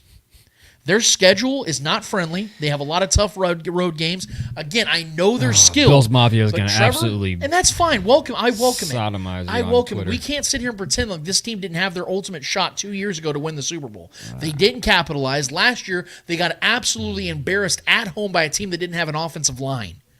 Got embarrassed. Got whooped. Teams like, you don't see teams go turn that stuff around, Trevor, when they didn't really add much to the equation. They did. I like Dalton Kincaid, but are you really banking on a rookie tight end to lift your offense? That's a little unfair. I like Dawson Knox, but he's not a difference maker. It's Stephon Diggs and everybody else. And I just don't know if that's going to be enough for this team to win more Gabe games. Davis, give him a little credit. He's a boomer bust The player. guy We both absolutely know single-handedly this. beat us, so I'll give him Okay, credit. that was 2 years ago Sure, in the playoffs. My point, He's though, a boomer is bust guy. this team, Trevor, I just don't think that they got better this offseason. And with all the noise that's been around them, I think the pressure is still very much there. I think Sean McDermott getting that extension and Bean getting that extension made no sense because I don't know if McDermott's going to survive the end of this year. Sure. If they don't make the playoffs, Trevor, Sean McDermott's losing his job. Well, according to you, he is, and they are. So I'm picking them to go 10-7 and finish third in the AFC East because the teams that are above them are teams that I'm very big on. Sure, Tua Tagovailoa's health is a major concern, but Trevor, the things he faced last year weren't tissue issues. They were freak plays that happened, and it was very weird how it worked out. I'm not anticipating that's going to happen this year for Tua because I know it sounds funny, but he was learning how to fall off season. That's something he took seriously in the off season, and I think he's a better quarterback than people give him credit. I think Tua's a top 15 quarterback easily, and with the weapons he has on offense, with Mike McDaniels running that offense, the run game they can distribute out there, dude, this is one of the more complete teams in the NFL because also people forget this. They had one of the best acquisitions of the offseason, getting Vic Fangio as their defensive coordinator. Yeah. I know that Jalen Ramsey's going to miss some time this season, but if we know anything about Vic Fangio's defenses, you can move in and out cornerbacks all the time. Jalen Ramsey was ass last year. Exactly. So and here's my thing, Trevor. Who's to say he won't be ass when he comes back? This defense is not predicated on Jalen Ramsey. Sure. It's predicated on that pass rush. And I think Bradley Chubb's going to have a baller season this year because he played very well back in the days with Vic Fangio. Sure. I think that them reuniting is going to be a big thing for this defense. This is going to be a top 10 defense in this league. This is going to be a top 10 offense in this league. And I think this team's going to win a lot of games this year. I have the Dolphins finishing second in this division at 11-6 and being the 6th seed in the AFC playoff picture, which leads one team. The most hyped team this offseason, Trevor, even more than the Cowboys, even more than any other team you can name. For good reason. For good reason. What did I say, Trevor, 2 months ago when we were talking about this team? And we didn't give predictions away, but I said this team is going to be built on, or this team's going to do what based on what? They will win or lose based on what Aaron Rodgers is for this team, whether he is bought in or he just wants to just collect money and just come out here and play ayahuasca ball. That's not who I believe he is this year. I believe the guy we're seeing at Hard Knocks is genuinely who he is. So good. And here's the thing, Trevor. I'm not going to give my prediction away yet, but there's a reason why Devontae Adams made the money he made from the Raiders. It's because he put up historic production back in Green Bay. I'd like to think that's because he played with Aaron Rodgers. Well, the Jets have this one wide receiver named Garrett Wilson who put up over 1,000 yards and 8 touchdowns last season with the worst quarterback play in the NFL. He good. I love my guy Nick Wright. I do. But he's been shitting all over this Jets team, saying they were really a 5-win team last year. They weren't really a 7-win team because they faced a lot of backup quarterbacks. Do you know who else played a lot of backup quarterbacks last year? Take. Every team that played the Jets. The Jets had every single game they played, they had the disadvantage at quarterback. Yeah. Every single game. And they still won 7 games last year with a young but aspiring defense. With possibly the best up-and-coming defensive lineman, and Quinnen Williams, and arguably already the best cornerback in football. Thank you. They already have the best cornerback in football, one of the best pass rushers in the NFL. Not to mention all the pieces around Quinnen Williams. Yes, and the fact, Trevor, like I said, year 2 of Garrett Wilson with a much improved quarterback. Yeah. I get their offensive line is a question, but we have seen teams here in Kansas City that had shaky offensive lines get to the Super Bowl. We saw that in 2020 when the Chiefs were losing an offensive lineman damn near every week, and Patrick Mahomes still willed them. Well, who's the only guy that's comparable to Patrick Mahomes in talent, Trevor? Aaron Rodgers. Sure. So I look at it like that. I see him being the ultimate difference maker. I think this team is going to shock a lot of people this year and also make a lot of us look right because they are one of the more talented rosters in the NFL. Robert Saleh still has to prove his worth as a head coach in this league, but he's going to stay the hell out of the way and let Nat Hackett and Aaron Rodgers do their thing because we can shit on Nat Hackett all we want, but when he was in Green Bay as the offensive coordinator, Aaron Rodgers won 2 MVPs back to back. I think that Aaron Rodgers is going to play like an MVP this year. I think that offense is going to be clicking. And this is going to be one of the 5 best defenses in the league again because they're not going to be on the field nearly as much, which means they're going to be more rested, which means less injuries. And I think this team is going to win 11 games and win this division. 11-6 being the 4th seed in the AFC playoff picture. I love it. My breakdown is pretty similar to yours. I just have 2 teams flip-flopped. But at 4, I think everyone, the consensus number 4 in this division is the Patriots, the odd one out. Out of respect, I'm giving them 6 wins. They're going 6-11. I think you had them. I think it was Patriots. Yeah, 7-10. Okay, so you gave them more wins than I did. I think this is still a full rebuild going on here. That they're trying to figure something out. I mean, grabbing Juju just felt like kind of like a desperation to get a name on the offense. And Juju, who knows if he even finishes the year healthy, for being honest. I like Juju in the system, though. I think he's going to catch a lot of balls. So for anybody playing fantasy, I think he's a good like wide receiver 3 for your team, sure. I love Ramondre Stevenson. I think he's going to absolutely eat this year. It's a solid O-line, and they know how to feed him. And then Ezekiel Elliott as a good goal line guy for sure. I think their running game is going to be good, and I think it's going to be really based on running game and defense. The defense should still definitely be solid, but this division is just overwhelming for them. They're going to lose a lot of divisional games, if I'm being honest. So I had them going 6-11. Nothing sexy about them at all this year, and I think Belichick continues to get exposed. So I agree with you on that. I had the Miami Dolphins third in this division. Wow. And reason being, I just there's still a lot of question marks. Can Tua stay healthy? If Tua goes down, this team's fucked. Period. We've seen what happened when he went down. The whole entire team, and we've seen Tua, even when he's healthy, lose 7 straight and then win 7 straight. There's a lot of ups and downs with himself as a leader of a team, if we're all being honest. So there's still a lot of question marks there for me with him. Still a lot of question marks with the coaching. We don't know what McDaniels is capable of yet. We've seen cool, hot streaks of him. We obviously know the weapons in this offense are outstanding. The running game is garbage, though. I mean, they got Mostert, who is 31 going on 32, is going to get hurt. Jeff Wilson's on IR. They drafted A-Chain, who's already banged up this preseason. Who is going to be running the ball? I don't know. I mean, Mostert might have a hot start to the year, but he's going to get hurt at some point again. He's never finished his season. Now he's a year older. So I don't know what this running game is going to be. The protection, I don't know, man. Are they going to protect Tua this year? I don't know. There's so much more questions for me than the Bills, who I have finishing second. But I do have Miami going 10-7. Out of respect, I think that offense is way too good when healthy. They can absolutely prove me wrong, and I would not be surprised. That offense is way too good. But I have questions about the coaching still. I have questions about Tua remaining healthy and being consistent, because we have yet to see any of those yet. For a whole season. So if they can put those two together and those things do stay intact, 100%, I fully believe they can leapfrog the Bills this year, 100%. Which is why I only have them a game behind the Bills. I have the Bills going 11-6. Still Josh Allen, man. Still a force to be reckoned with in this league. Stephon Diggs is still an elite receiver. I have the better quarterback and the better receiver in my mind. We can debate on who's better between him and Tyreek. Tyreek's probably the more dominant, explosive. But give me Tyreek over Stephon. Sure. But I think their skill sets are different. I think they're both incredible what they do. I think Stephon's the better route runner. The better athlete is without a question. Tyreek Hill, the best athlete at that position in this league.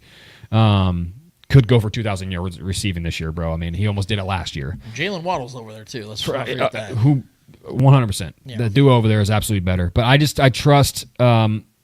trust the Bills to be the better team. I'm having them squeaking out one more win than the Dolphins. I think, and if those teams flip flop and the Dolphins end up being I would not be surprised. Right. It was within a game for me. I think this division's so great. I think this division's gonna be really fun to watch. There's gonna be a lot of brutal battles. And I hate to interrupt you, man. I promise I'm not. But this is such an interesting conversation to have. Sure. I just want to say this really fast.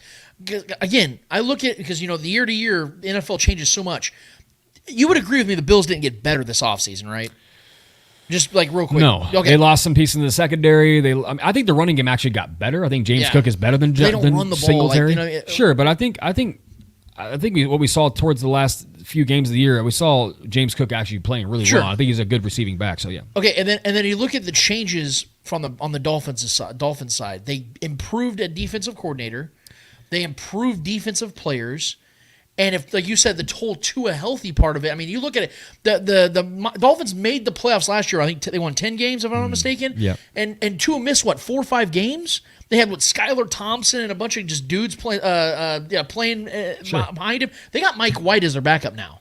Mike White is not a good, great quarterback. He's a good backup. He's better than Skylar Thompson. Sure. And Skylar Thompson almost led them to a road victory in Buffalo in the playoffs. So I just look at the improvement the Dolphins have made. It's all hinging on health. I get it.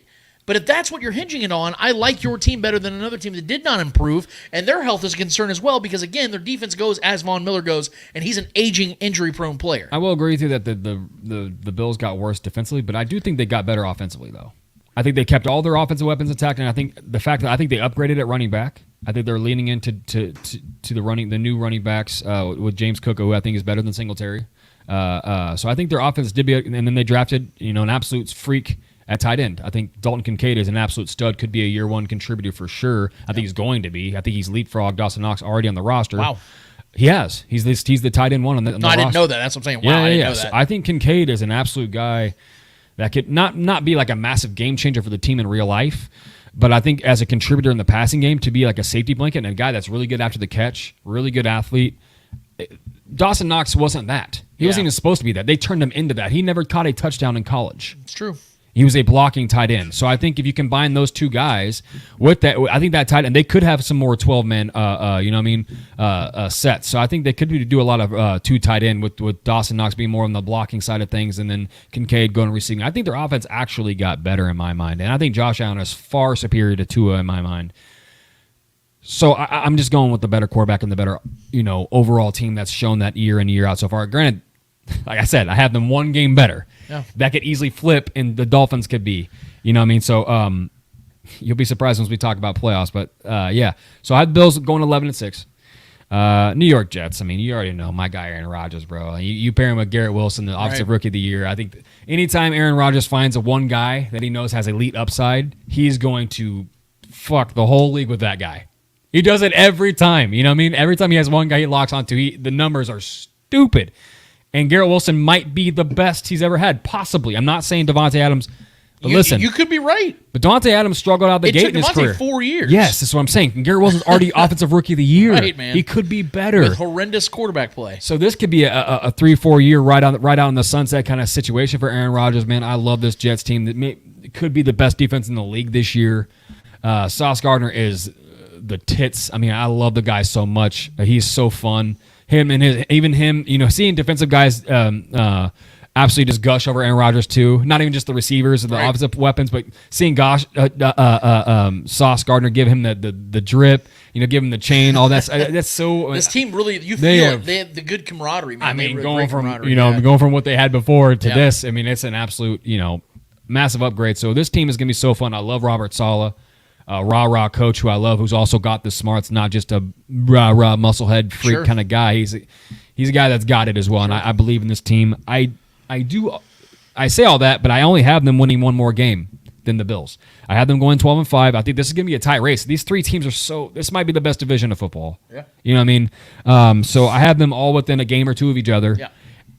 But I think this division is going to be a battle. I think there's a lot of 1-1 split games between the Dolphins, the Bills, and the Jets. I think those teams are going to really battle it out.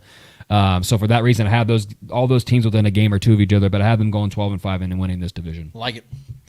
Well, now we're going to move to the, in my opinion, best division in the entire NFL, and that is the AFC North. So freaking loaded, man. This is why I have the Bills at 10-7, Trevor, and missing the playoffs. That's how good the AFC is. You win 10 games in the NFC, you're winning your division and the top 3 seed. I'll just say it. So I have them. It's funny you say it because mine's completely flip flopped. I have the Dolphins going 10-7 and missing the playoffs. That's not. See, that's how good the AFC is. I got to see Tua finish the year. I got to see Tua because one more concussion, Tua could be done for his career. Right. You know what I mean? So yeah. Well, I'm going to move to the AFC North, and I'm going to go ahead and say it right now, Trevor. I think that every single team in this division is going to win at least 10 games. Ooh. Every single team. Okay. And I'm going to start with the 4th place team, and it's not because they're not good. It's just they're not as good as the other teams above them. Sure. It's the Cleveland Browns. Yeah. I'm going to reserve my opinion on Deshaun Watson because I think the off-season stuff or the off-field stuff is still going to weigh on him a little bit. Still Deshaun Watson. But he's still one of the 5 best quarterbacks in this league. Talent-wise, yes. I don't think he's going to be one of the 5 best quarterbacks moving forward. Yeah. But I think he's got the talent of a top 5 quarterback. He was a guy we were wanting the Chiefs to go grab. I mean, I said it's him or Patrick sure. Mahomes. If you take one of those two guys, Andy Reid's going to win Super Bowls. For sure. And Deshaun Watson with Amari Cooper, I think is going to have a baller season. Balled last year. Amari Cooper is going to have a 1,300 yard, 9-10 touchdown season this year. Year 30, I think he's 30 now. I think he's 29, 30 years old. Yeah. Yes, he's still in the prime of his career. That offensive line's awesome. The running game's going to be incredible again with Nick Chubb. I think that offense is loaded, but their defense is just as loaded. I think that Myles Garrett's going to have a defensive player of the year type of season. They added Elijah Moore. Yeah, they have talent on that team. They're going to win a lot of games because, again, I'm schedule watching here, Trevor. Sure. I mean, they have a tough division, obviously, sure. so they're 6 games games right there, but they play the Cardinals, they play the Broncos, they play the Rams, they play the Bears, they play the Texans. They play teams they're gonna beat. Yeah. And I think if they just go 3-3 in their division, win 5-6 more games over there on the outside of things, they're gonna flirt with 10 wins this year. I think the Browns are a 10-win team, but I have them missing the playoffs just like I have the Bills missing the playoffs because, again, the AFC North is going to have 3 teams in the playoffs this year, guys, but the third team is going to shock you, Trevor, because it's a team that has a quarterback that's already hurt, a team that has been messing with the Chiefs for the last 2 years. Oh, no. A team that lost their best defensive players, and this defense already wasn't loaded at defense. They just had Lou Anarumo, who's a great defensive coordinator, but Trevor, you can't lose your entire secondary and think it's just going to be okay. That's not how it works in the NFL, especially when you're playing in the AFC against quarterbacks like the Chiefs have, like the Chargers have, like the Jaguars have, like the Bills have, like the Dolphins have, like the Ravens have. It goes down the list, Trevor. Don't disrespect Burrow like that. I'm disrespecting the I'm disrespecting the Bengals today.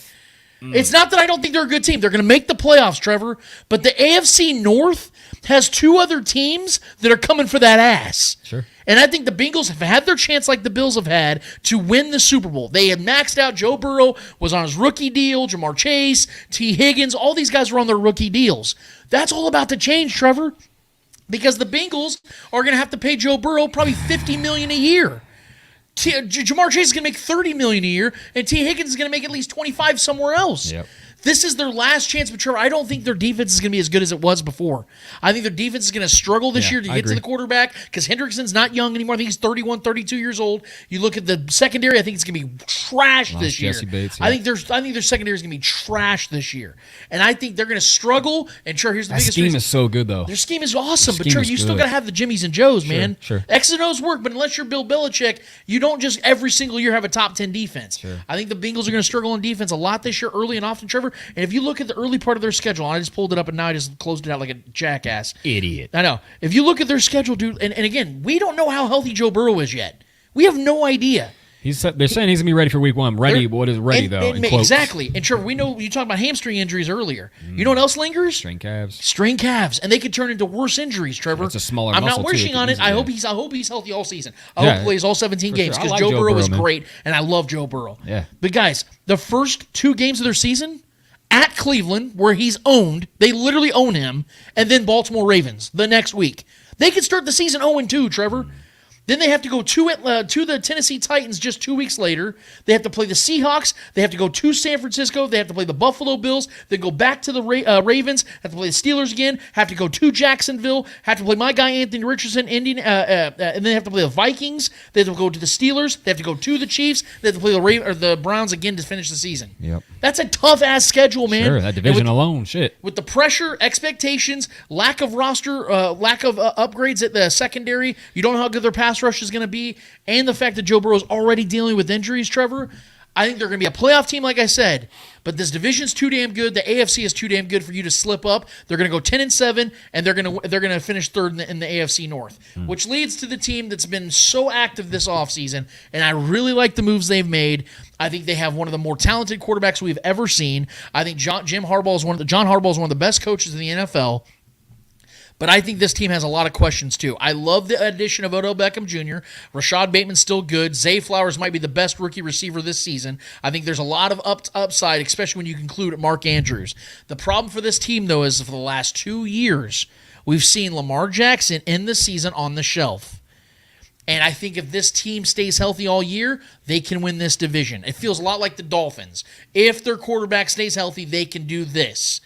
But that's the problem, Trevor, is the Ravens have a lot of questions. I think they can go from being the best offense in the NFL this year to being a middling offense that misses the playoffs this year because of injuries.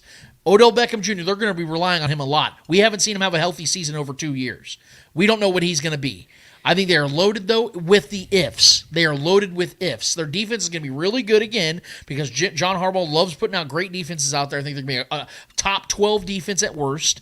and I think they're going to win a lot of games, but I think they're going to fall one game short, Trevor, and they're going to finish 11-6, second place to the Pittsburgh Steelers. Hear me out on this, Trevor. This is a team that everybody's just throwing to the wayside because people don't know what Kenny Pickett's going to be. You know, people are just like, oh, they'll probably be a middle tier 8 to 9 win team. But here's the thing, Trevor. They lost TJ Watt for half the season last year. They had a rookie, Kenny Pickett and George Pickens, leading their offense last year.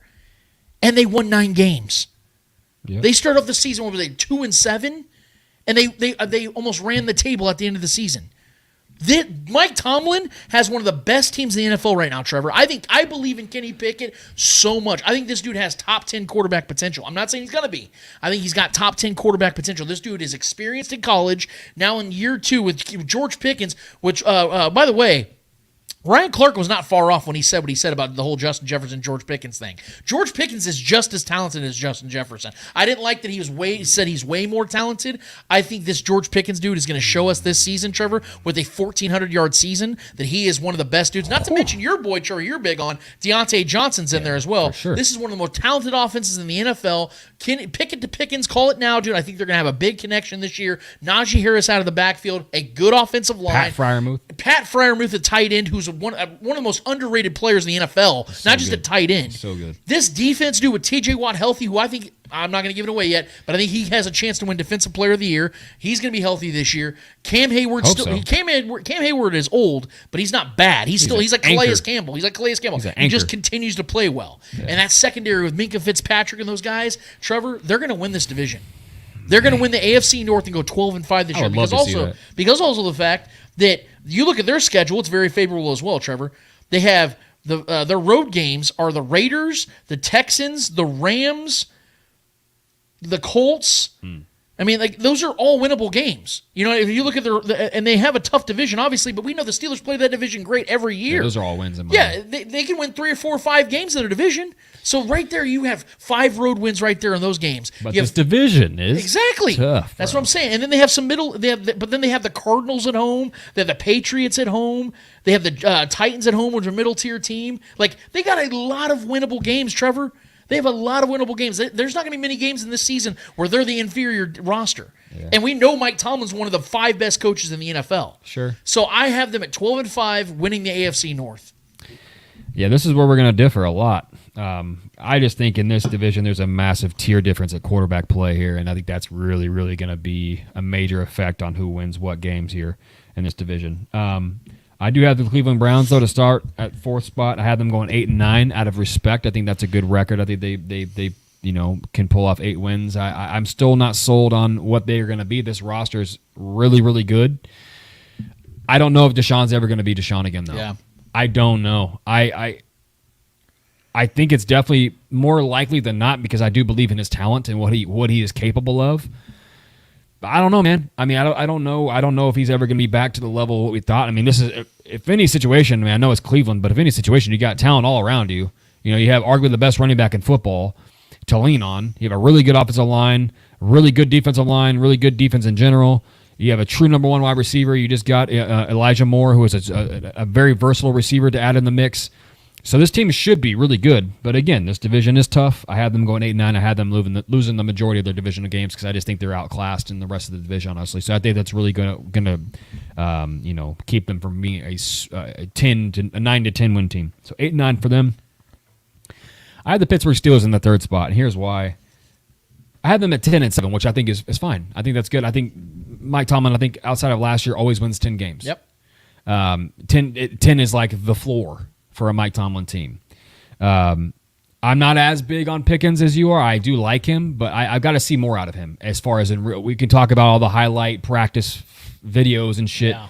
Cool. He hasn't really put it together in the NFL in real time, though. One season. Talk about boomer bust. Talk about Gabe Davis. One season. Sure. I get it, but I mean, and there's been signs of nothing but the Steelers taking the next step. Kenny Pickett taking the next step as a quarterback in this league, who I like. He's sneaky mobile, too. People sleep on that. The dude ran numerous touchdowns in his collegiate career, and he's a sneaky mobile guy. And I like Kenny Pickett. I really do. I like his game. I think he's a very accurate guy when he puts it together. I think Deontay Johnson is still the wide receiver 1 in this team. I think he's going to garner the most targets and receptions in this team. And Pat Freiermuth is an absolutely top 4, top 5 tight end at the end of the year. I think. Nobody talks about him. I think he takes that next step. He can play the slot so well. And he is monstrous. Yes. He's a big boy. 6'6".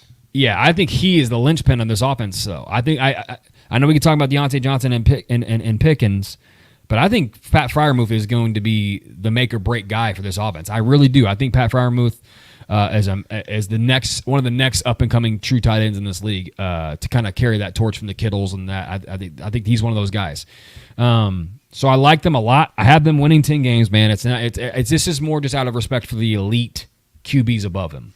I like Kenny Pickett, I do, but we're talking about 2 elite quarterbacks above him, teams that have been there and been in big games, have the better coach. Well, not the better coach. I think Harbaugh's right up there with Zach Taylor's climbing. Sure. So I think at this moment, I think those 2 teams are just a tier above in my mind.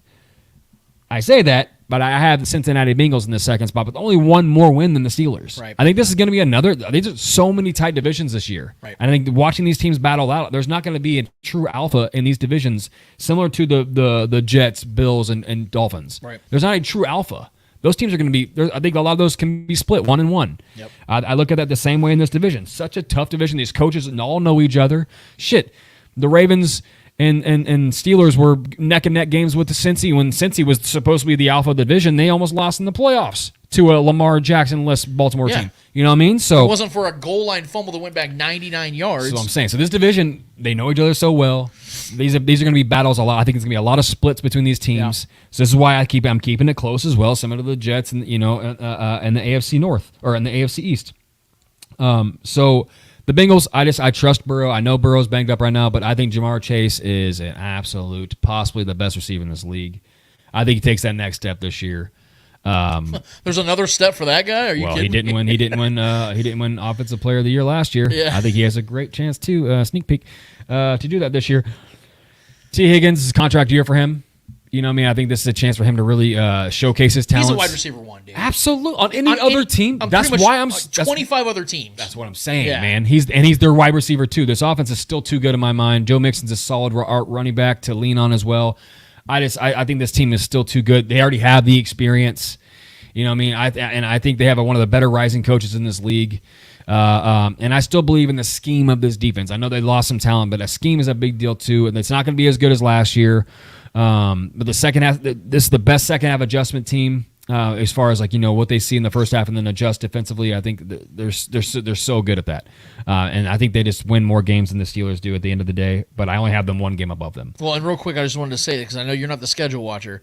But I mean, it's the Bengals, tough. they go to Cleveland, they play the Ravens twice, obviously, they play the Steelers twice. They go to Tennessee, they play the Seahawks, they go to San Francisco, they play the Buffalo Bills, they go to Jacksonville, they play the Vikings, they play the Chiefs in Arrowhead. That's a lot of tough games. All those good teams got to lose some too, and I think the Bengals are a team that can beat anybody at any given day. I think they're that good. And I think Burrow is one of the top tier quarterbacks in this league, and I think that's the separator for me between a Kenny Pickett led team. Granted, the team has gotten better for sure, and I do believe in them, which I only have them one game behind them. But Joe Burrow is the X factor. And think about how crazy that is, though, Trevor. The reason I have the Steelers winning 12 is because, again, all the factors of what they had last year: rookie quarterback, rookie wide receivers, injuries to their best player, T.J. Watt. See, but Deontay Johnson had 0 touchdowns, and they won 9 games. Right, but you're banking on Kenny Pickett taking that next step and being that guy. Yeah, you think that. Yeah, because that could happen. That could happen. But Joe Burrow is already one of the best quarterbacks in this league. Lamar Jackson's already an MVP in this league. Had one of the most incredible single seasons we've ever seen in our lifetime. He's battling injuries. That's what I'm talking about. Lamar's not battling injuries. Well, he's been battling injuries the last 2 years. He missed the final 5-6 weeks last year. Missed the final 5-6 weeks of the year before. Sure. That's what I'm worried about with Lamar. There's a lot of questions there. I think we now have to pay attention to both him and Joe Burrow's health. But I'm not going to bank on it. My question marks were similar to the Dolphins with Tua, so I understand that point. Yeah. I kind of lumped that into my equation to why I picked them a game behind the Bills. But I just believe in Cincy. They've been there, they've done it. They've been the staple for this division the last couple seasons. Joe Burrow is an incredible guy with an incredible offense and weapons to throw to. So I have them at 11-6, and one of my favorite teams this year is the Baltimore Ravens. I have them going 13-4. John Harbaugh is one of my favorite coaches in this league. Them going from them getting Todd Monken as their offensive coordinator, I think is, and then drafting Zay Flowers, who is my favorite rookie receiver this year. Absolutely love what I've seen out of Zay Flowers in the preseason. The kid, he's undersized, not very big, but he has massive upside. And he has that. I think he has that. If there's a dump off play or if there's a quick slant, getting that ball to him, it's a home run every time. It's a chance for a home run every time. And I think they've been missing that kind of player in this offense. Yeah. It's been a lot of, dumping off to Mark Andrews, moving the sticks. But now you have a guy you could dump off to that can just take it to the crib. Right. And he doesn't have to throw it, 30 yards downfield to Rashad Bateman, a guy that can't stay healthy. You know what I mean? But if he does stay healthy and Odell Beckham becomes that reliable receiver as well, now you have that. And Zay Flowers, who I think, again, is my favorite rookie wide receiver in this draft, just because of, I think, situation. I think he's walking into an incredible – I think he's going to – I got some – I'll bring him up later just to say the least. But I love this offense this year. J.K. Dobbins is fully healthy. And I think Lamar is going to absolutely have an incredible season again. I think he's due. He's been banged up, like you said, the last couple of years. But I think he's going to pass a lot more than people realize. I think he has a chance to lead the league in passing touchdowns this year. I just love this team, man. I really do. I'm leaning into them this year, similar to how I'm leaning into the Cowboys. This is another team that I'm leaning into, and I think they're going to be a force. I think they're only going to lose 4 games in this tough division. I have them going 13-4 and winning this division, man. Then we're going to go to the AFC South, which, by the way, if you guys have any thoughts on the AFC North, because I think that's going to be the most unpredictable division of the entire NFL. Lay it on us, guys. Let us know who you guys think is the divisional winner of that one, because I could see literally 3 different teams winning that division. Sure. That's all good. And the Browns, are going to be no slouch. Sure. Trevor, I think you had them at 8-9. Yeah. And that's like in on the the 4th lowest place. end. That's the lowest they're going to win this year, 8 games. Sure. I think they're a 10-win team, but Trevor could very well be right. Either way, this division is going to be absolutely. If your worst team in your division goes 8-9, you have a loaded division. We're going to go to the AFC South. Not so loaded of a division. I don't think there's any mystery that the Texans are the worst team in this division. Although I really like DeMeco Ryans, I think he's going to be a good head coach in this league. I think the addition of Cliff Kingsbury going to their coaching staff is awesome as well. I think he's going to help develop C.J. Stroud pretty well. I still think that C.J. Stroud is more of a Jared Goff than a top-tier quarterback. I think he's going to be a good quarterback in this league. I was just never really big on C.J. Stroud. I just don't think he's got that game-breaking, elite type of talent. Could be wrong. I don't think I'm going to be. They don't have a lot of weapons on the offensive side. They have a really good running game. I like their running back a lot. Offensive line is still very shaky. Defense is really lacking still. I think they're going to lose a lot of games this year. I think they're going to have one of the worst records in football. They're still a year away, but I do think that DeMeco Ryans is going to move this defense in particular in the right direction and become more of a respectable franchise, but I still think they're a ways away. I have the Texans at 3-14, bringing up the bottom of the division, because again, if you look at their schedule too, man, they got a lot of good teams because they happen to fall in a season where I think they play the AFC. Is it AFC East? I forget who it was. My boy Dameon Pierce is going to eat this year. He's going to play well this year as well. But I just think with all the influx and all the different moves they made this offseason, it's going to take a year for them to get there.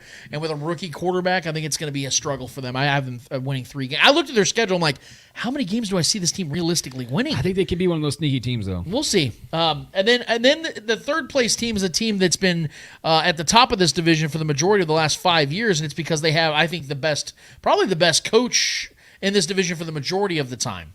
But I think that because of the fact their quarterback is aging, has a massive cap hit, they have a lot of questions on the offensive side as far as what's going to be around their newly acquisition at wide receiver in DeAndre Hopkins. I think the Titans are going to be a team that takes a step back this year. Derrick Henry, who is one of my favorite players of all time, is now going to be 30 years old. He had some injury concerns last season. I don't know how much more Derrick Henry's got in the tank. I'm never going to be one that doubts him, but I think in today's NFL, when you're relying on a 30-year-old running back to carry your offense, and then your best wide receiver or your best receiving option is DeAndre Hopkins, you guys know I love very much, but is 31 years old in an offense that does not have an elite quarterback, the job is going to be very difficult on DeAndre Hopkins this year. I know Treylon Burks, we both like. I think he could take a step up this year, but Ryan Tannehill is going to be 35 years old this year. I don't know how much is left in the tank for Ryan Tannehill. I think their defense is going to be solid again this year, which is why they're going to be in every single game. But I think there are 2 teams in this division that are on the upswing, and one team that's already established himself, and I think you know what I'm talking about. But there's another team in this division I think that's going to shock some people this year. They're going to be above them. I think the Titans are a a 500 win team this year. I think they're 8-9. I think they could go 9-8, and that wouldn't shock me at all because the majority of the time that Vrabel's been there, they're a 9-7, 10-win team. I know they got the top seed in the AFC a couple of years ago. We saw they were a one and done in the divisional round. They're always gonna linger. Yeah, they're always going to be there, though. We always, we talk about the AFC and how loaded we are at quarterback in the AFC, Trevor. Where does Ryan Tannehill rank amongst all starting quarterbacks in the AFC? His division is all that matters, though. I get it, but I'm saying in his own division. Sure. There's a chance he's the third best quarterback in his own division. Yeah, I disagree with you on that. Well, I'm just saying there's a chance for that. Sure. Because the team that's going to finish above them this year is the He's going to retire soon. Yes. I don't think he has that much more in his tank, honestly. I think he's had so many injuries, and I just... Yeah, and that's what I'm saying. I think that if this is 3 years ago, it would be a different story. Yeah. The Colts are going to be a team that's going to shock some people this year. And the biggest reason why is because they have the best rookie quarterback in the NFL. Anthony Richardson is going to be what Josh Allen should have been early on. And when I say that respectfully because Josh Allen struggled horribly for his first 2 seasons. Anthony Richardson's going to throw a lot of interceptions struggle this year. with the same thing that Anthony Richardson I'm willing to struggled bet that Anthony Richardson throws 15-plus interceptions this year. But what he's going to also do is throw a fuck ton of touchdowns. And the reason why is because they have a good offense. Here's the thing, man. As much as we don't like the defensive-minded head coaches that have been taking over some of these teams, like we talk about Gannon taking over Arizona, how terrible that is. Yep. Indianapolis got a guy that has developed multiple star quarterbacks in this league in Shane Steichen. Sure. He turned around Jalen Hurts. Everybody gives Nick Sirianni all this praise. We're going to see some tush pushes in Indianapolis. It was it was Shane Steichen that made that offense what it was in in Philadelphia. Sure. And if I'm not mistaken, he was with Justin Herbert in 2020 too. So this is a guy that's helped develop multiple star quarterbacks. Anthony Richardson, Trevor, is literally the most skilled quarterback we've ever seen come out of the draft. Most athletic. Most athletically gifted, exactly. That's what I'm saying. Skilled. Like he has unbelievable. Not say skilled. He has an unbelievable arm. He is maybe the most physically gifted quarterback we've ever seen. Sure. And you put him in the right offense, which I think Shane Steichen's offense is going to be because he came from an offense that had one of the most mobile quarterbacks in the NFL, and Jalen Hurts. Good weapons with Michael Pittman and those guys in that offense. Jonathan Taylor's probably going to play for them. I know he's on the PUP list right now, but he'll probably play for them. They have a very good offensive line with Quentin Nelson and those guys. A good, respectable defense, which was actually one of the best in the league last year. I think they're going to build on that as well. Dude, I think this Colts team wins 9 games this year because I think Anthony Richardson is going to will them, dude. I think he's going to have over 30 touchdowns this year total. I think he's going to have 7-8 rushing touchdowns. He's going to throw over 20. He could lead the league in all quarterbacks in rushing yards for sure. And I think he's going to get very close. Him and Justin Fields are going to be very close to that. And I think that you're going to see the Colts be how the fuck did that team win 9 games? Anthony Richardson, I will not give up on this kid. I think he's going to be an absolute stud in this league. Playing in a dome like that, playing against a lot of inferior opponents, playing the Texans twice, I think you're going to see this team win some games that they probably shouldn't and go 9-8. But there's no question about it. There's no mystery about it, Trevor. The best team in this division by far is the team that is led by Dougie P. and Trevor Lawrence. Yep. This Jaguars team is on the rise. There's no question about it, man. They showed last season, that second half of the season, Trevor Lawrence took off. Everyone wants to criticize how his season started, but people have to remember, last year was really like his rookie season. Yeah. Because he did not have a head coach his rookie year. Urban Meyer was an embarrassment. He was holding Trevor Lawrence back. Yep. Then they added Christian Kirk, and then they added Calvin Ridley, and now they got Evan Ingram, and now they got Travis Etienne in the backfield. Like they have Zay Jones, your wide receiver 3. Now their offensive line is still shaky. I do wonder about their offensive line, and their defense might still be bad. We don't know how good their defense is going to be or how bad their defense is going to be. But one thing I do know is that Trevor Lawrence is one of the 5 to 10 best quarterbacks in this league without question. Agreed. And I think by the end of this season, he will be considered one of the elite quarterbacks in the NFL because I believe in the Jaguars this year. MVP candidate. I think he's going to be an MVP candidate. I think Dougie P is going to be a head coach of the year candidate, and I think this Jaguars team is going to go 12-5 and be the 2 seed in the AFC. Nice, I love it. Yeah, I fucking love the Jags this year. It's gonna be so fun. You're not gonna like me in this division. All good. At number 4, I have the Indianapolis Colts. Oh. I had them going 5-12. I'm not sold on the Richardson experiment yet. I know what he's capable of. I've just got to see him put together some accurate games because I think there will be a handsome amount of turnovers on this offense. I don't know if there's been no word or I've seen nothing really out of the preseason that he has any kind of connection with the supposed wide receiver 1, Michael Pittman there. Alec Pierce is a good marriage with him because Alec Pierce is a really good field stretcher and he can hit him, connect downfield a lot. I think that could be a good thing.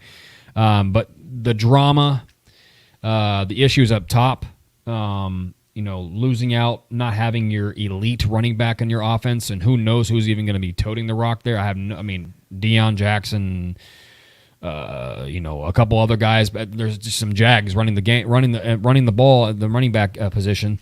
So that means he's gonna have to run that much more. I understand he's a freak athlete, and I do like him. I think he's going to be really good in this league. I think he's going to be fun to watch. I just don't trust the leadership of this team yet. New coaching, there's a lot of unknowns going into this, and you can say the same thing about the Texans and a couple other teams in this division. This division is probably the easiest to pick who's actually going to make it out. But as far as who I think has the most risk and what's going on as far as stability and performance and actually winning games if things are tight, they're going to pull out tight games. I don't like the Colts this year. I like them moving forward, but this year is going to be kind of a feel-out season, I think, for them, and I think they have so much upside with the youth at wide receiver, like I said, Alec Pierce, Michael Pittman, who could be an absolute stud in this league and has been at moments.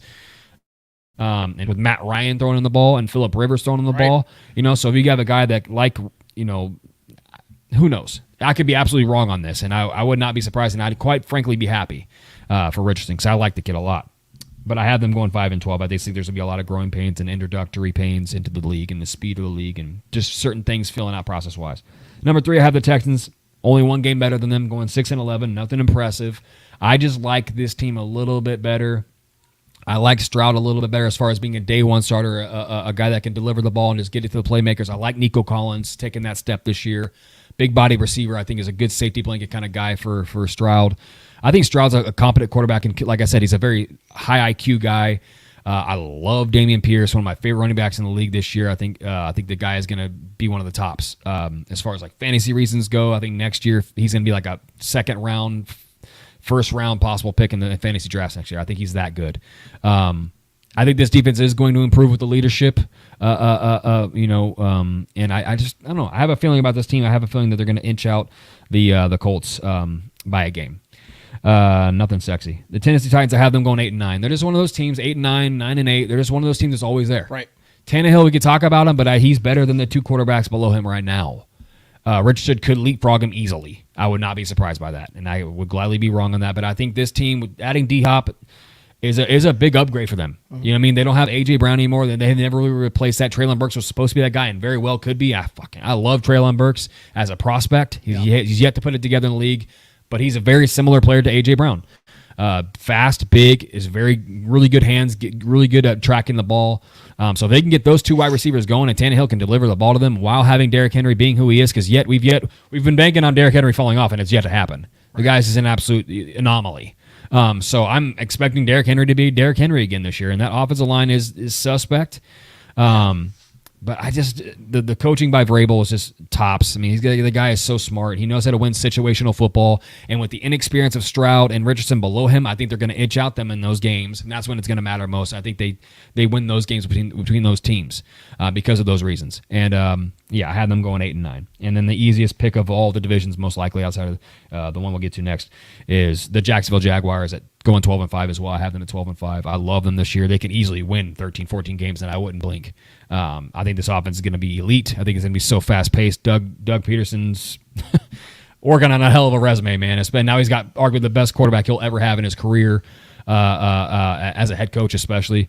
You know what I mean? So I'm a big Trevor Lawrence guy. I was coming out of the draft, and he's incredible. I think he takes that next step this year and absolutely is an MVP candidate. I have them going 12-5. And finally, we have the AFC West, the division. I know you guys are going to be very much interested to hear how Trevor and I have this one going down, so let's not waste your time because I know a lot of you guys are Chiefs fans and you want to know how this one goes. Do the Chiefs win their 8th consecutive AFC West, or does another team come above and decide to shock the Chiefs? We're about to find out. I'm going to tell you guys who is not going to win this division and who, in fact, is going to finish dead last is a team that decided to downgrade significantly at quarterback this offseason by letting go of Derek Carr and going and getting Jimmy Garoppolo, who I don't think is going to finish this season because he has I have no reason to believe he's going to stay healthy enough to do that. And plus, they like that young guy, O'Connell, I believe his name is. Is it Ian O'Connell, I think his name is? Yeah. Number 4, who took Derek Carr's number. He's got some games. He has some serious upside, but he's also going to be a guy that probably throws a lot of interceptions and takes risks because there's nothing to lose. The biggest reason why I don't believe in the Raiders is not just because of their questionable drafting, their shitty-ass defense they're going to have this year, overspending on everybody not named Max Crosby, who's an absolute stud, but outside of that, they don't really have anything on the defensive side that's worth noting. It's Josh McDaniels. I keep telling you guys, I told you guys this last year, Trevor was so much bigger on Josh McDaniels than I was last year, or I think you had like 6-7 wins. It was more than just that. It was the Devontae Adams move. I believed in Josh Jacobs. Losing Darren Waller, though, on their offensive side is going to suck. Sure. That takes away their tight end They play. did draft a good tight end, too. Yeah, they did. They did. I just don't know if he's going to be Darren Waller. Sure. But the fact is that Josh McDaniels is just not a head coach in this league, guys. I've been trying to tell people this for the longest time. He's failed at multiple or didn't even take the Colts job. He actually backed out, left him on red, but failed miserably with the Denver Broncos. He's going to continue to fail miserably with the Raiders because, again, they just do not have the depth. They do not have a skilled overall roster. And when you have a team that has this many deficiencies, you have to have a head coach that's capable of working through those, or at least have a quarterback that can do that. Guys, Jimmy Garoppolo is a backup quarterback. He has proven that time and time again, guys. Shanahan juiced him for whatever he could in San Francisco. If they didn't have the most gifted roster in the entire NFL for the last 5 years, do you really think Jimmy Garoppolo is going to the NFC Championship and Super Bowl? That's not happening. Jimmy's trash. He is horrible. And I'm telling you, he's going to show that again this year if he even plays for a handful of games until he has a bum ankle or some random shit, and he's over there at the Las Vegas casinos hanging out with porn stars. I don't know what he's going to do. I just know he's not going to play a lot of football this year. The Raiders are going to be the worst team in the AFC West, and that is definitely saying something. They will be 4-13 this year. The team that's going to finish right above them is a team that I think is going to be overhyped yet again, Trevor. A team that did go and get a very notable, a very successful head coach in Sean Payton. But this team, it's so funny how we forget.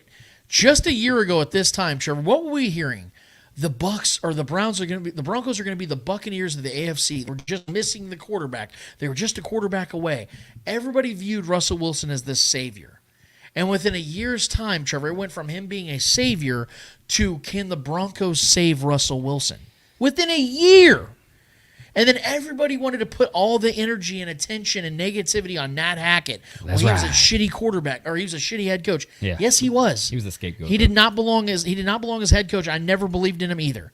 But guys, who was there to be the savior? Mm-hmm. When they hired Nathaniel Hackett before they got Russell Wilson, and no one was sitting there going, "Oh, he's saving us," and then we got Russell Wilson. No, the moment they got Russell Wilson was when everybody, even Vegas included, started upping the win total. I think the Broncos had like a 9.5 win total last year, over under, to start the season. This year, everybody knows what this is going to be about. Sean Payton cannot save Russell Wilson because Russell Wilson is washed. You guys have to understand that. And it's not just that Russell Wilson is washed. Once again, for the second consecutive year, Tim Patrick, who's supposed to be one of their best receiving options on this team, is out before the season even gets going with an ACL, with an Achilles tear. And Jerry Jeudy now has a hamstring injury that's probably going to linger deep into the season because we know hamstring injuries, especially at skill positions, are going to continue to deal with it. Starting running backs coming back from a torn ACL. And torn ACL, exactly. Mike McClinchy, their starting right tackle they spent all that money on from San Francisco, has been banged up already. This defense is banking on cornerback play. And no offense, I love Pat Surtain. I think he's incredible, dude. One of the 3 best corners in this league. Yeah. If your defense is banking on cornerback play, that's not how a defense wins. You don't have the defensive coordinator that you had of yesteryear. Sean Payton is a much better head coach than what they've had over the last several years, but Sean Payton is not good enough to lift a Russell Wilson. People think that they could turn him into Drew Brees because they have the same body style. Guys, first of all, Drew Brees and Russell Wilson, although they're the same height, could not have played more different styles of football.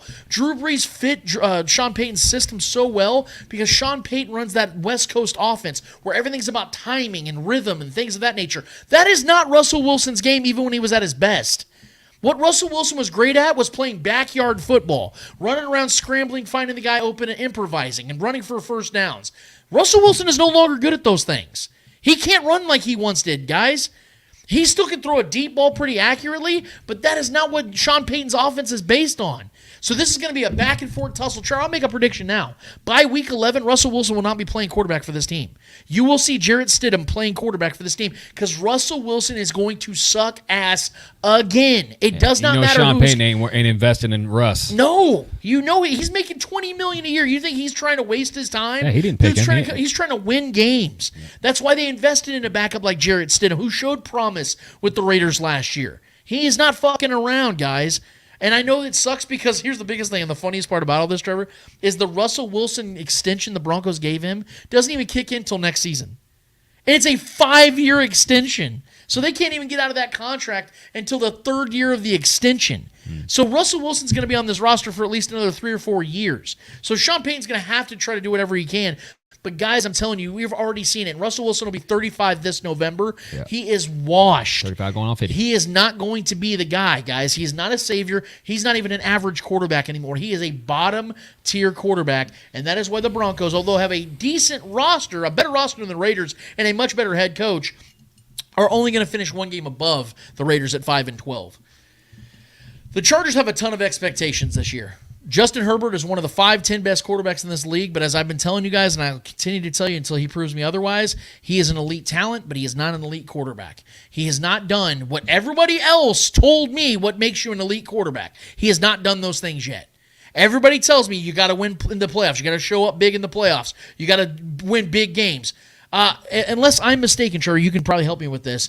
Can you name me a single big game that Justin Herbert has ever won in his career? It doesn't exist. It doesn't exist. He was up 27-0 against the Jaguars going into the half again in the wild card round of last year's playoffs. What happened in that game, Trevor? Oh, that's right. Trevor Lawrence brought those Jaguars back, and they won the game. Yeah. And Justin Herbert didn't score another point in that game. Or maybe they got a field goal or something like that. The point remains. The only big game we've ever seen Justin Herbert in, he squandered a 27-point lead. And he was horrible in that second half. I like Justin Herbert. And I'm not even trying to make this all about him. Yep. But I think with the combination of him still yet to win a big game, when the pressure is starting him out now in year 4, he just got his massive contract, a record-breaking at the time contract that he just got. I think this still comes down to coaching, Trevor, and we talk about this in the AFC West all the time. It comes down to coaching. Do you believe in Brandon Staley, yes or no? I don't believe in Brandon Staley. I don't like defensive-minded head coaches, and I don't think Brandon Staley is a good enough coach to be a head coach in this league. He's been wasting the talent of Justin Herbert. I was honestly kind of fearful that Sean Payton was going to get this job, because I think Sean Payton with Justin Herbert would be a deadly combination. Yeah. That didn't happen. Now he's with the shit that's in Denver right now, and Justin Herbert's still having it's the opposite effect. Broncos have a great head coach, bad quarterback. The Chargers have a great quarterback, bad head coach. And this defense, let's be real, Trevor, is predicated on an injury-prone Joey Bosa and an old Khalil Mack. They have good players around him with Asante Samuel Jr., and a couple other guys here and there. Derwin James, obviously, is a great safety. But as we know, Trevor, again, when your defense is banking on safety and cornerback play, you're usually not going to have a great defense unless you have the Legion of Boom, which is a one-and-done type of thing. I don't think the Chargers are going to build upon what they did last year, which is going 10-7, make the playoffs. I actually have them missing the playoffs this year, going 9-8, because I don't believe in their roster. We know Keenan Allen's good to miss 5, 6, 7 games a year. Mike Williams, their first-round pick was a wide receiver. And your team already has all that cap hell on Mike Williams and Keenan Allen, who have for the next 2 years are going to be making over $30 million a year apiece. It made no sense for you to go get Quentin Johnson, who's an absolute specimen. Love the kid, but let's be real. Wide receiver was not the biggest need the Chargers had. They needed more edge rush help. They needed to figure out offensive line, because they keep having guys injured in and out, and we know the injuries are always going to play a part in the Chargers. I love Justin Herbert. I think he's going to have another awesome season, but I do not think they build upon it, and I think this is Brandon Staley's last year as the head coach of the Chargers. They go 9-8, miss the playoffs. And then, as we know, the class of this division, I don't think this is any shock to you guys, the class of the AFC, quite frankly, the class of the NFL. As long as Andy Reid and Patrick Mahomes are in place, this team is going to continue to win the AFC West. Trevor, when you look at the AFC, and I don't want to get ahead of myself because we're going to start talking about the playoff predictions in just a second, but if you look at the AFC right now, every single top-tier team has ifs, big ifs. If Joe Burrow can stay healthy, if the Bengals defense can, replicate what they did with Jesse Bates, if the Bills can overcome their deficiencies of Von Miller and Josh Allen and the offense having up and down roller coaster weeks, if the Ravens can stay healthy, if the Dolphins can stay healthy, the Chiefs have ifs too. Yeah, but the Chiefs don't have as big a ifs as those other teams. Patrick Mahomes, Andy Reid, Travis Kelce are in place. And I know we don't have ifs where it matters. Yeah, exactly. And if you look at where the Chiefs are at right now with Chris Jones, we know there's an if he plays, things like that. Sure. Guys, I will make a prediction right here. Chris Jones will not miss more than 2 games this season. That will not happen. He's not going to give up that kind of money for that. The Chiefs, I still am very confident, are going to get this contract extension done with Chris Jones when it does happen. He will play for the majority of this season and solidify a young, dare I say, Trevor, borderline top 10 defense in this league when he's present. I think this is a top 10 defense with Chris Jones in place because they have built a nucleus of young, talented defensive players around him, not to mention adding veterans like Justin Reed last year, Drew Tranquill, and Mike Edwards this year, and the emergence of Jamari Connor, and it looks like L'Jarius Sneed's going to be ready week 1, which is great news. Absolutely. So I think the Chiefs are going to show everybody that they are continuing to build into this dynasty that I think they're going to be. And I think that they're going to show this year that when the rest of the AFC is still trying to build and hedge and try to take over what the Chiefs are showing you guys they're just still getting started. They have so many young players on this team, but a lot of these young guys that are on this team right now already showed Super Bowl prowess a year ago. As our guy Nick Wright says a lot, last year was supposed to be that year where the Chiefs had a down year and the rest of the AFC was supposed to take over and dethrone them for a year. They are already ahead of schedule, guys. There's no reason in the world for why I think the Chiefs should take a step back when it comes to what they do in the regular season. I think, Trevor, this is going to be a replica of the Chiefs in 2020 when they showed that they were by far the best team in the AFC. I think there's no difference this year. This is what I have the Chiefs record as, Trevor. Hear me out. 15-2. And here's the reason why. The Chiefs are going to have the best offensive line in the NFL this year. Man. I was the biggest Orlando Brown Jr. fan. Defender. To this day, I'm his biggest defender. I think he's going to help them, the Bengals, at left tackle this year. But here's the thing. Third place Bengals? But here's the thing. Yeah, exactly. But here's the thing, Trevor.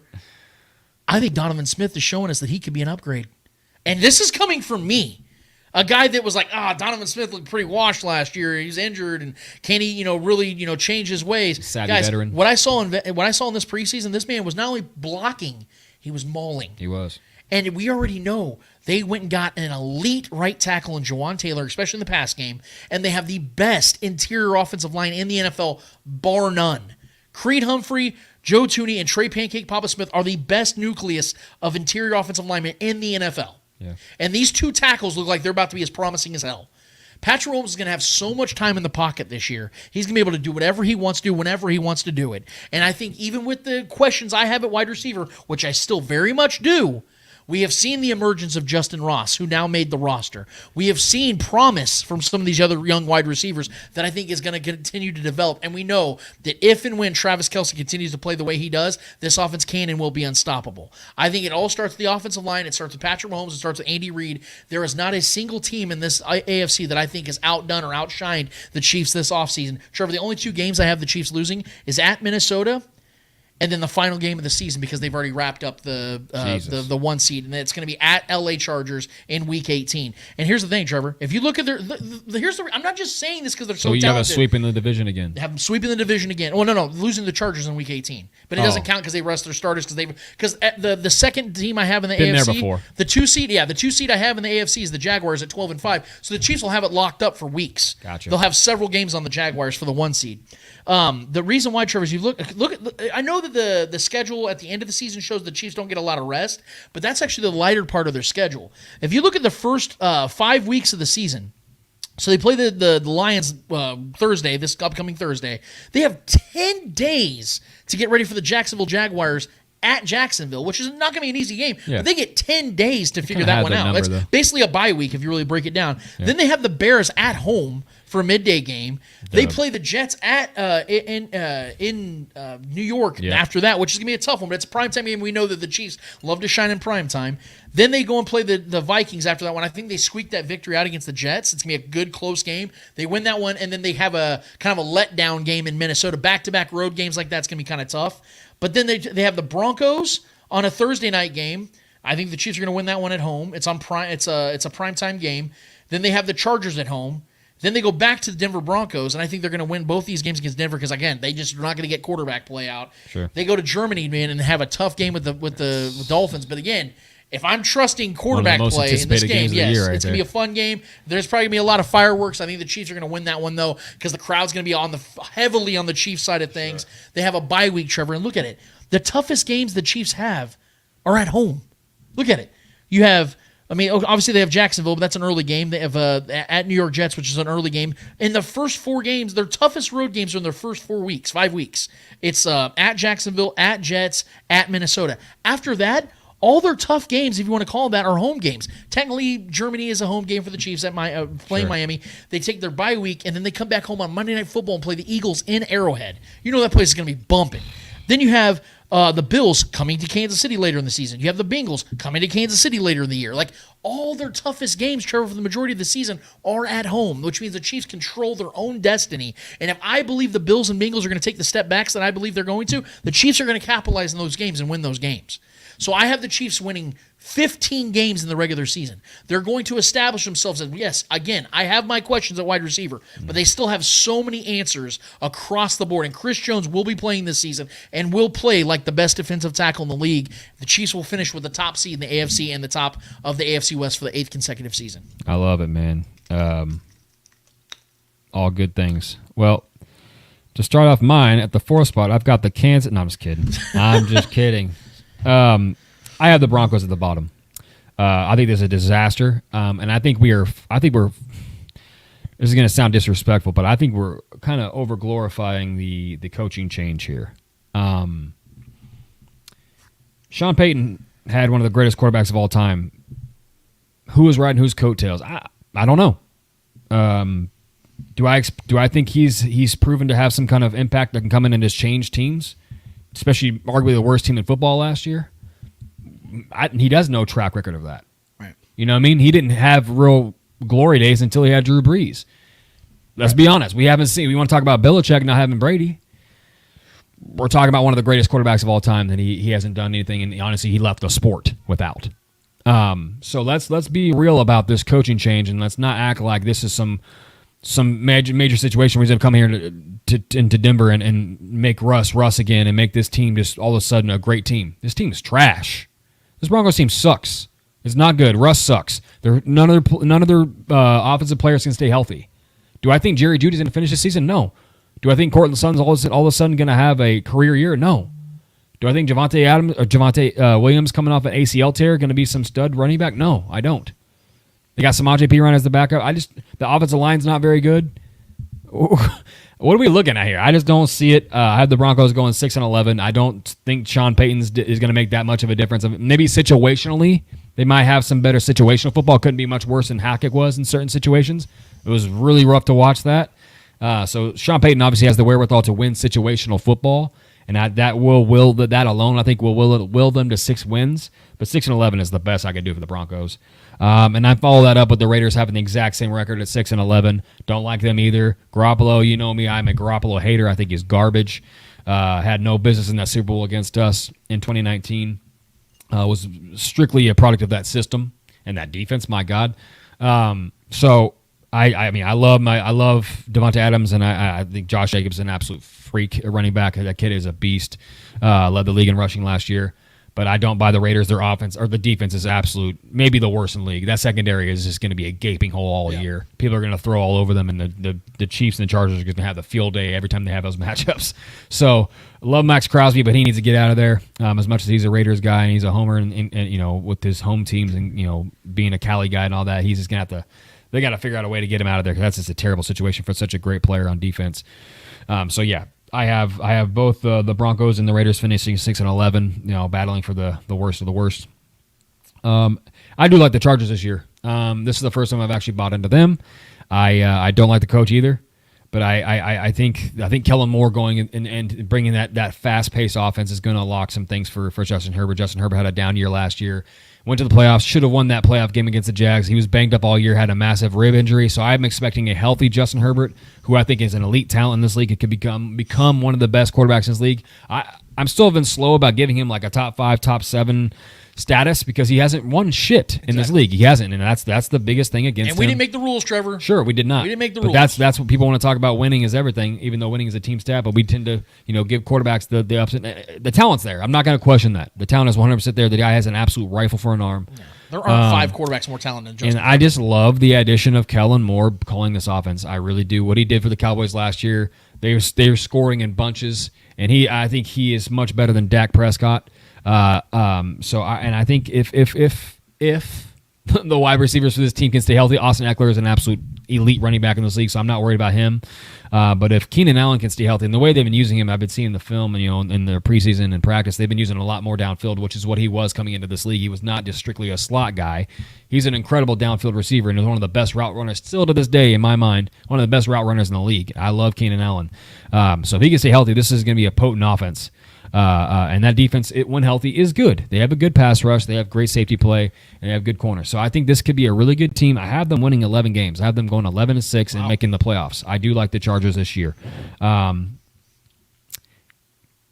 mean, what more do I need to say? I mean, we got the king of this division, the king of the AFC. The Chiefs are going to win this division. I think we lose one to the Chargers, and it could be because it's the last game of the year. Right. We already got it locked up. That could definitely be. I do have us dropping one to the Chargers, but we're not losing the Broncos or Raiders this year. So this is going to be an easy walkthrough for this division once again, until someone proves that they can be an absolute competitor at the top. I have the Chiefs going 13-4, same record as the Ravens. I just think there's going to be a couple one of those. And look, there's question marks though. With Chris Jones, we don't know. I know you don't think he's going to sit out more than 1 or 2 games, which I hope so. I hope he plays this next week. I hope we get that shit figured out because I don't like question marks or distractions going into this team in this season, especially a season that's very pivotal for us after doing what we did, the unthinkable last year. Building on that is huge, and I don't want to have any distractions. I like the unpredictability of the offense this year, the receiver room, because if us as fans that are in it every day, nose deep into the who's who on this offense, you don't think that's the same issue, and if not more, for the opposition, not knowing what's coming? Right. You know what I mean? Rashee Rice, is he going to be the best? One of the best? Is he going to break that rookie receiver slump? Is he going to become something? Justin Ross, is his story going to be one of the greatest stories we've ever seen? Possibly. Is Kadarius Toney going to stay healthy? Is Sky Moore going to take that next step? There's a lot of unknowns, but I am very confident in Andy Reid's play calling, Matt Nagy getting the best out of these guys and being in Pat's ear. I love that. And we say it every year. We have the best quarterback and best coach tandem in this league, and that is what matters most at the end of the day, especially in an offensive-driven league. Having the best offensive minds and the best operator at the quarterback position in the league is the biggest advantage you can have in this sport.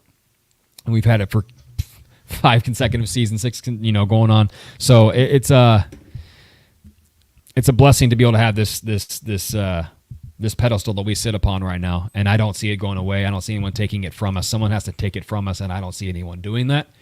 Although I do have us having the same record with the Ravens at 13-4, but I have us winning the 1 seed in the AFC.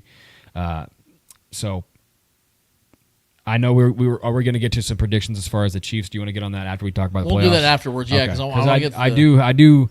This is why I'm confident in this receiving room, because I do have some numbers that I think are going to be pretty nice to look at the end of the year for this offense. So I am very confident in this offense. I think we're going to do what we're going to do, and I think the biggest thing that no one's talking about enough as far as the outsiders looking in is the Chiefs defense, and I think this Chiefs defense is going to be mean. I think this Chiefs defense is going to be the best we've seen in years. Just from what I've seen, the attitude change in these preseason games with the Chiefs, the open field tackles, not letting anyone get extra yards. Yep. Is something I'm not used to. Right. The Brian Cooks, the Chamari Connors already. I mean, my goodness. It's that linebacking core, man. Trent McDuffie out there making I mean, he's always been a good open field tackler, but he looks so good. It wouldn't shock me at all if he's an all-pro. He looks so good, bro. Like his hip fluidity, the way he's locking guys down and making great tackles. Yep. Yeah, he is so good. This secondary is going to be so dominant, and we need Chris Jones up there to be that anchor to help those guys out even more. This defense with Chris Jones is going to be a top-tier defense. I'm right there with you. I think it could be a top-5 unit.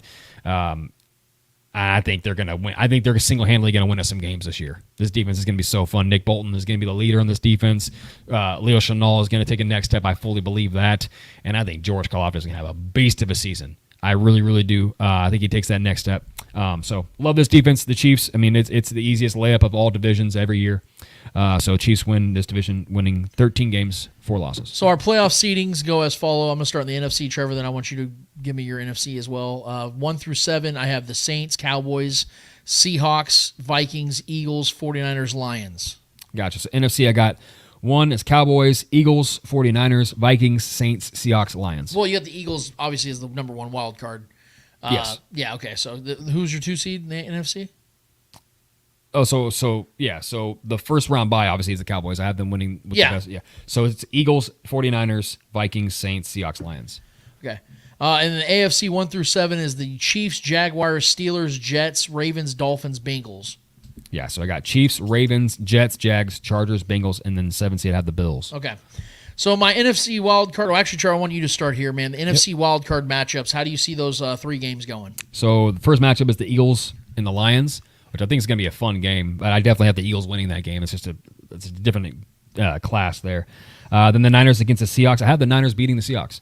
Like that one. And then I had the Vikings over the Saints. Okay. Yep. My 3 games, I obviously have the Cowboys, the number 2 seed, facing the 7 seed Lions. I think that's the classic Thanksgiving type game, Yes. but I do think that the Cowboys do get a playoff win here, and I do think they beat the Lions at home. And then I have the Seahawks actually beating the 49ers. Nice. That game could definitely go either way. Yes, I think that the Seahawks are going to show that they won that division not by a fluke. They're going to beat the 49ers in that game. And I actually agree with you, Trevor. I think the Vikings are going to win a playoff game, and they're going to beat the Eagles. Nice. I know that sounds nuts. I love the Vikings this year. You know, It's you're going to not be in twisting my arm. Minnesota. It's going to Yeah. be in Minnesota, and I know what happened last year, but again, with the whole contract year of Kirk Cousins, O'Connell another year as a head coach, Offense is going to be so good. I think your offense is going to be really good. And I think Brian Flores has that defense going, and I think they upset the Eagles. Even though the Eagles are going to be visiting them, they beat the Eagles in this game. Yeah. AFC wildcard, Trevor, how do you see those 3 games going? So the matchups are first matchup is the Ravens and the Bills. I got the Ravens beating the Bills handedly. Wow. Yeah, Bills are an early exit for me. I got the Bengals beating the Jets. And then I got the Chargers over the Jags. So you have the Jets as a one and done, huh? Yeah. Okay. Well, You talk about the Bills being an early exit. I had them even earlier. I didn't even have them in the Yeah, right. playoffs. So my matchup, Jaguars over Bengals. I think the Jaguars are going to win a home game again for the second straight year in the playoffs. Jags over the Bengals. Beating the Bengals. Again, I think that the Bengals are going to show that they're going to disappoint this I have the year. Chargers beating the Jags and getting that revenge. And then I have the Steelers beating the Dolphins. I think that the Dolphins are going to be a much more flashy team and things like that, but the Steelers are going to be such a Big on complete the Steelers, team. bro. I'm so big on I think Mike Tomlin's going to have one of his best seasons in 10 years, dude. I hope so, dude. I would love that. This is the best team he's had in 10 years. Sure. You know, I really do believe that. I think they're going to win that playoff game. And then I actually have the Jets beating the Ravens in the playoffs. I think the Jets are going to have a home game. The Ravens, I love Lamar, man, but he struggles in the playoffs, and I don't know if that's going to change. I'm big on the Jets this year. I think the Jets are going to beat the Ravens in that wild card round. Trevor, NFC divisional round. Yeah, so divisional, I had the Cowboys beating the Vikings. I think that's where the Vikings do fall. That's going to be a really good game. It was a really good game last year when those two went at it. So I had the Cowboys beating them, and then I had the Niners beating the Eagles. I had 2 revenge games. One in the AFC with the Chargers getting revenge on the Jags and not letting that one slip away this time, and then I have the Cowboys, or I have the Niners getting revenge with Brock Purdy getting revenge on the Eagles after that game where he got knocked out. Yep. So I like those 2 kind of revenge narratives in both sides. So yeah, I have the Niners beating the Eagles. My NFC divisional, I actually have the Saints marching on. I know the Vikings, that's a fun thing, you know, and remember when Stephon Diggs won that game against the Saints? Oh, man. That How can you- that's collision. one of the best moments ever. They bring that back, and the Saints actually beat the Vikings that end Kirk Cousins' career as a Minnesota Vikings quarterback, in my opinion. It's his final game as the Minnesota Vikings quarterback. I have the Saints winning a home playoff game against the Vikings, ending their illustrious season. And I have a massive upset in Dallas. I have the Seahawks going in there and beating the Dallas Cowboys. It could happen. Even though, I'm big on the Seahawks. I have like the Seahawks Seahawks going too. in there and beating the Cowboys because I don't think that, although the Cowboys are an awesome team, I just think it's inevitable that there's going to be this Dak Gak, dude, where he's just going to absolutely gag the game away, and it's going to Big coach advantage there, too. Yes, I 100% agree with you on that. Yeah. And that leads to the AFC divisional. Trevor, what do you got? So I've got the Chiefs beating the Bengals, rematch game. I love that. I mean, that In the divisional, though, yeah. Yeah, you can't get much hype more hype than a Chiefs-Bengals matchup in the divisional round. And then I had the Ravens beating the Chargers. Ravens beating the Chargers, okay. Yep. Well, I have the Chiefs going into the divisional round, taking on. This is what I had said at the beginning of the show that we're gonna have not one but 2 matchups with Rodgers and Mahomes because we've had 0 so far. Love it. We get 2. The Chiefs are going to beat the Jets in Arrowhead in the divisional round. It's gonna be a good game, but the Chiefs get revenge because I think, they already beat the Jets earlier in the season in my prediction. But I think that the Chiefs have their number. I think they find a way to out scheme Robert Saleh and Nathaniel Hackett. That's going to be a worthy opponent. I think it's going to be a close game, but Patrick Mahomes makes one more play than Aaron Rodgers does, and it's a classic playoff win, but the Chiefs are going to beat the Jets at Arrowhead, and then I continue to roll on, baby. I got the Steelers beating the Jaguars in the playoffs. I think they're going to go in. I think they're going to go into Jacksonville. You got them in the AFC Championship Yes, game? I have the Steelers in the AFC Championship. Hey, you have the Ravens in there. I mean, let's not pretend like that's a reality. They have an elite Lamar has quarterback. one playoff win. Yeah, but and Pickett has how many? Well, he's second year. Give me a break. My point. We have that. Okay. There's an elite quarterback and there's a second-year quarterback. NFC Championship, Trevor. How do you see it going? So I have the Cowboys over the Niners. You have the Cowboys in the Super Bowl. Okay. Yes, I do. I think the Cowboys are. I think this is their year, man. This is kind of an all or nothing year for a lot of guys in this roster and this coaching staff and the quarterback especially. Yeah. So I think Dak has a hell of a year. NFC Championship. It is the New Orleans Saints hosting the Seattle Seahawks. As anyone could predict that, right, Trevor? Jesus. Geno Smith versus Derek Carr. Who would have thought? And the Seahawks win a road playoff game, dude. The Seahawks are going to the Super Bowl out of the NFC. I believe in the Seahawks so much this year. I think the Saints are going to give it all they got. I just think that Geno and that illustrious dude, that offense is going to be so stacked this year. I agree with you. I think DK Metcalf's going to take over. I think Tyler Lockett, who's a walking 1,100 yards and 9 touchdowns, is going to have another awesome season. But I think DK is going to be working for most yards in the NFL this year. Yeah. And I think the run game is going to be really good. I think those young tackles they have are going to really protect Geno and give him time. And I like their defense. I think they're going to be a very underrated defense as well. And I have the Seahawks representing the NFC. I love it, man. It's different. I love in it. the Super Bowl, yeah. Trevor, AFC Championship. I've got the Chiefs beating the Ravens. Okay, I like that we're both going AFC North teams facing the Chiefs because I have the Chiefs winning the AFC Championship for the fourth time rather, in the last 6 years. And they're going to beat the Steelers by a close margin because, again, I love this Steelers team so much. I think Kenny Pickett's going to play well in this game, but I think that the Chiefs are going to just I don't mean to sound dismissive to the rest of the AFC guys, but we have established enough here in Kansas City to where as long as Andy Reid and Patrick Mahomes are working together, and I love Eric Bieniemy. I've been singing his praises all damn day. But Matt Nagy is going to be an upgraded offensive coordinator. I think with the coaching experience he had in Chicago, he's going to have something nice and neat for Patrick Mahomes in an AFC championship like this. And, Trevor, let's think about this. This time around, the Chiefs aren't going to have to face the gauntlet of quarterbacks like they did the year before. I don't think that's going to happen. I love Kenny Pickett. Yeah, you have them all getting knocked out by Kenny fucking Pickett. Hey, man, when you have a team as stacked as he does, sometimes that's all that matters. Look at Ryan Tannehill's made Ryan Tannehill's made the AFC Championship and has had the 1 seed before. You know what I mean? It's about teams, and I think that's what Kenny Pickett's going to be. And I think that's going to be the AFC Championship. The Chiefs are going to squeak out a victory over the Pittsburgh Steelers. Trevor, Super Bowl 58. How do you see it going? Well, I got Chiefs and Cowboys. I've got the Chiefs beating the Cowboys 31-27. Oh, I like that. And in a classic Cowboys versus Indian style. How cool would that be, bro? Yep. You know what I mean? The Cowboys versus the Chiefs. I love that idea. The history of these two teams too. You know, two teams' origins are Texas origins. You know, I mean, it's just I think it would be a really cool story. And I think that both of these teams are being great, man. I'm really all in on the Cowboys this year, and I'm probably going to be wrong because it's the Cowboys. And I'm going to hate them even more when they prove me wrong. But I have the Cowboys in the Super Bowl this year. I'm going to catch some heat for that for sure. But I think they are a favorite this year. I think a lot of people are in on the Cowboys. And I think for a good reason, man. I didn't buy in on the Bills when everyone was all on the Bills. I didn't think they were going to be the team that everyone – I didn't have them in the Super Bowl, blah, blah, blah. I didn't have – you know what I mean? There's a lot of hype teams. I don't always get on the hype. I never bought on the hype on the Chargers. I think the Chargers will be better this year, but I've never been on that. I do like the Cowboys this year, man. I think that team is so primed to be good, barring health. I love Tony Pollard. I love a lot of the weapons in the offense. Getting Brandon Cooks as the third receiver is just a massive upgrade, too. Michael Gallup goes down a week, which he probably will. I just love that team. So I love them making the Super Bowl, but I have the Chiefs being the top dog once again, 31-27. I said before we talked about this, about how I look at this Chiefs team as a dynasty now. And the beautiful thing about this is they're not in a place where it's like that one last run.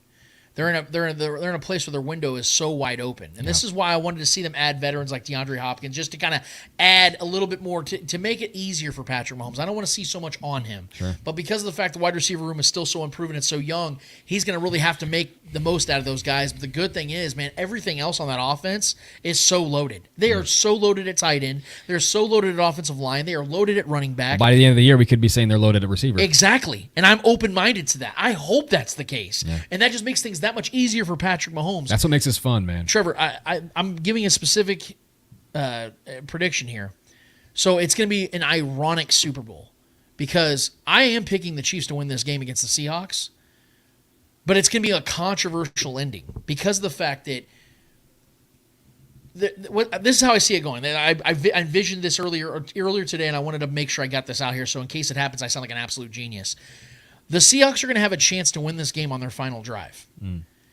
Chris Jones is going to strip sack Geno Smith. And it's going to make people want to give Chris Jones the MVP. Yeah. The only problem is that Patrick Mahomes is going to lead the Chiefs to a game-winning field goal. He's going to get us in field goal range. Chiefs are going to win this game by a field goal. Similar to how Nick Bolton almost got an MVP in the Super Bowl. Yeah. Chris Jones is going to strip sack. It might even be Nick Bolton that recovers the fumble. I don't know. Whoever's going to... Probably would be. I'll put a name on it. FAU is going to recover the fumble. Nice. I'll say FAU recovers the fumble, but Chris Jones has a game-saving strip sack that brings all the irony to this. And people are going to say, hey, Chris Jones could have won Super Bowl MVP. The problem is Patrick Mahomes is going to drive them about 45 yards down the field, get them in field goal range. Butker, who's as nails as anybody, he's going to nail the game-winning field goal. But the reason why Patrick Mahomes is going to win the Super Bowl MVP is not just because of that drive. He's going to have 4 touchdowns in this game. I think he's going to dice up that Seahawks defense. I respect the Seahawks defense, but they're playing in the NFC. They're about to face the juggernaut motherfucker on the AFC side of things because we saw the Eagles last year crush quarterbacks on the NFC side of things, and they got crushed by Patrick Mahomes in that Super Bowl. I think that's what's going to happen again. He's going to win his 3rd Super Bowl and his 3rd Super Bowl MVP, solidifying him. I really believe when we go into next season, people are going to be saying that Patrick Mahomes is the greatest quarterback who's ever lived. I think he's already there. I already agree with that. Yeah. But I think the conversation is going to start showing, all right, Tom Brady won 7 Super Bowls, but it took him 21 years to do it. Patrick Mahomes already has 3 in 6 seasons as a starting quarterback. He's won 50% of the Super Bowls he's been able to play for. Sure. So he's already going to have 4 Super Bowl appearances, 3 Super Bowl championships, 3 Super Bowl MVPs. He's solidifying himself. I've only got so much space on my wall, man. I mean, that's what I'm saying. It's like a tattooed body up here. Like you're running out of spots, man. So I think that the Chiefs are going to beat the Seahawks in the Super Bowl. Trevor has the Cowboys, or the Chiefs beating the Cowboys in the Super Bowl. Yep. Super Bowl MVPs, Trevor and I agree on this. So that's how we see this season shaken down. I have the Chiefs at 15-2. Trevor has them at 13-4. Yep. Both very honest. I could be wrong. Trevor could be right. I don't know how it's going to go. You're right. But I think that the Chiefs are going to be the first team. Trevor agrees, going to be the first team to repeat as Super Bowl champions since the 2003 and 2004 New England Patriots. And how ironic is that? It's the Chiefs. It's Patrick Mahomes. It's Patriots, Tom Brady. The passing of the torch. That's now what Patrick Mahomes is chasing. He's not chasing, Joe Burrow or Josh Allen or any of these other guys. Yeah. He's chasing Tom Brady. That's what we're looking at, guys. And before he's 29 years old, Patrick Mahomes is going to have 3 Super Bowl championships. That's going to be a magnificent thing to talk about, Trevor, as the years go on.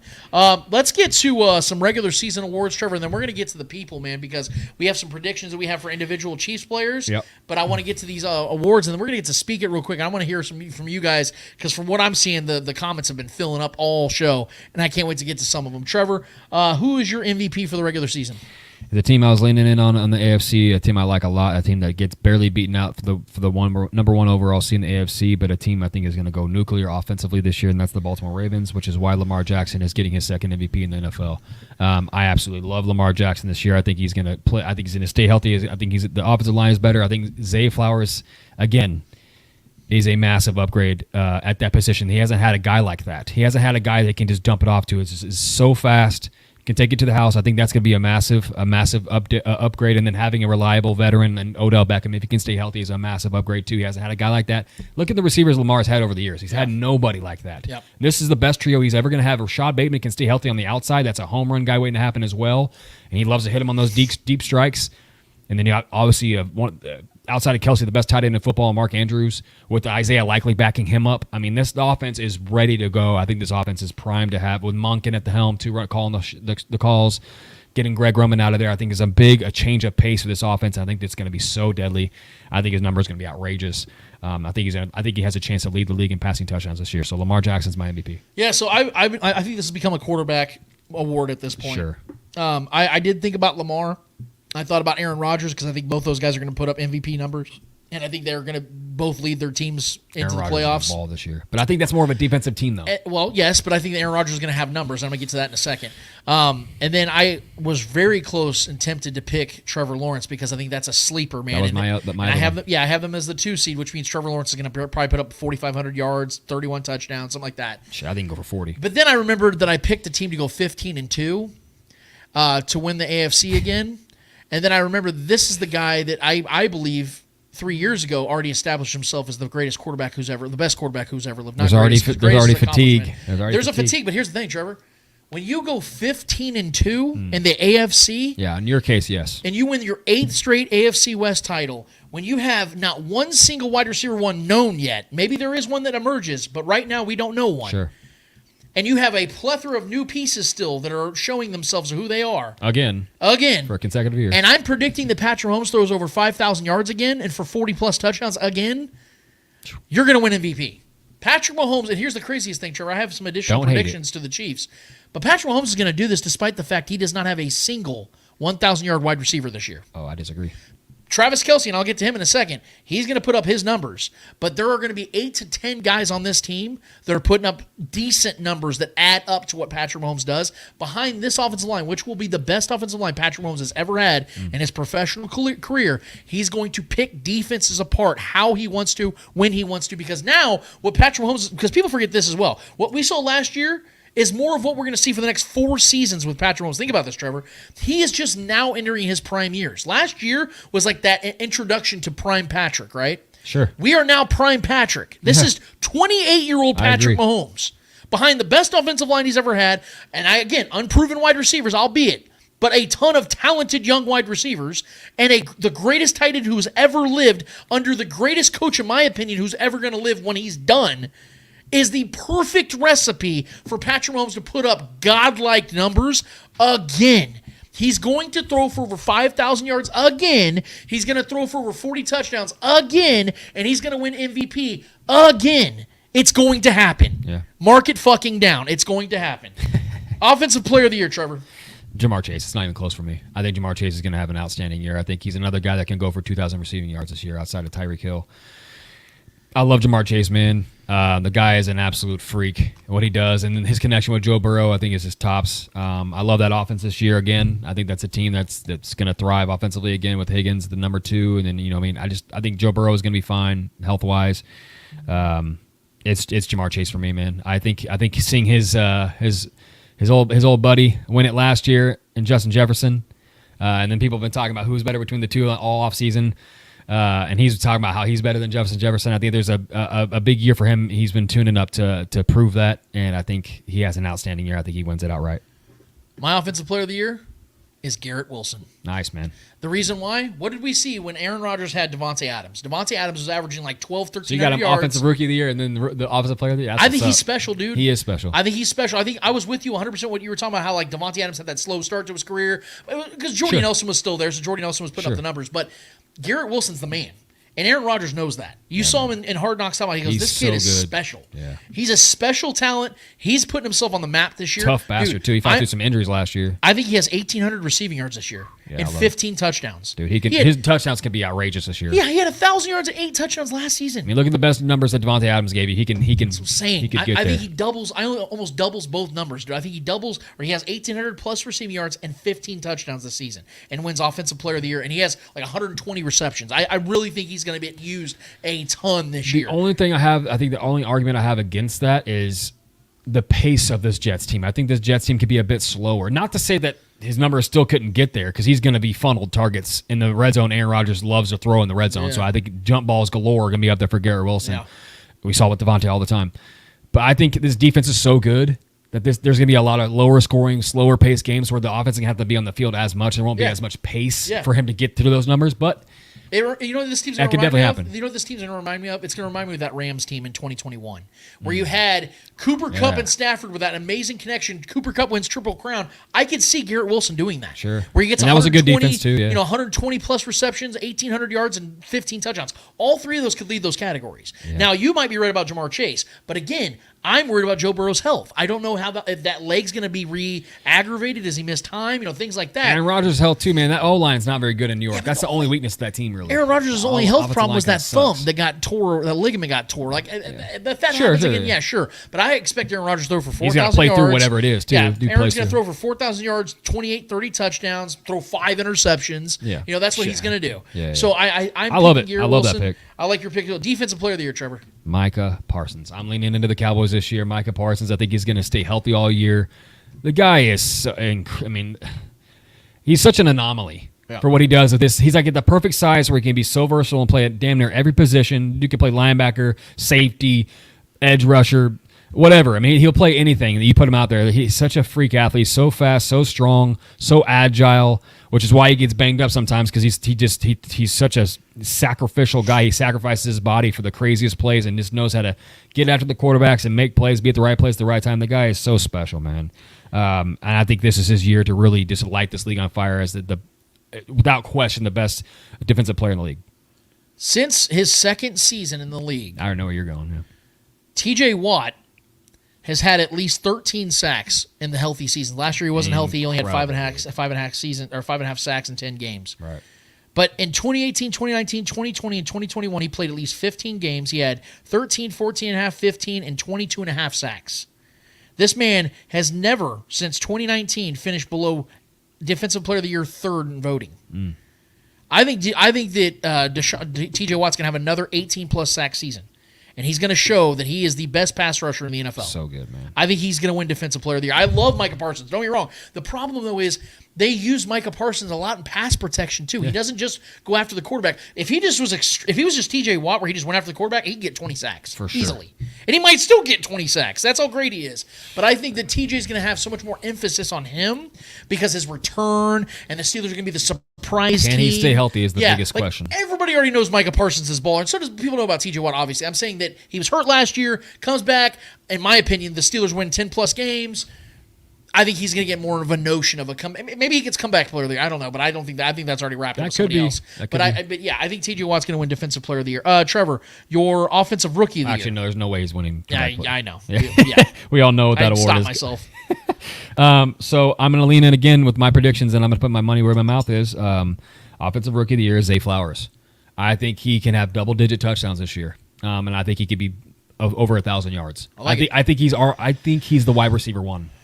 I mean, yeah, because he got Rashad Bateman. I just think Odell as far Beckham, as the ball's going to be spread out because the wide receiver one there, Mark Andrews has been in that Kelsey role. He's been so good when he's healthy.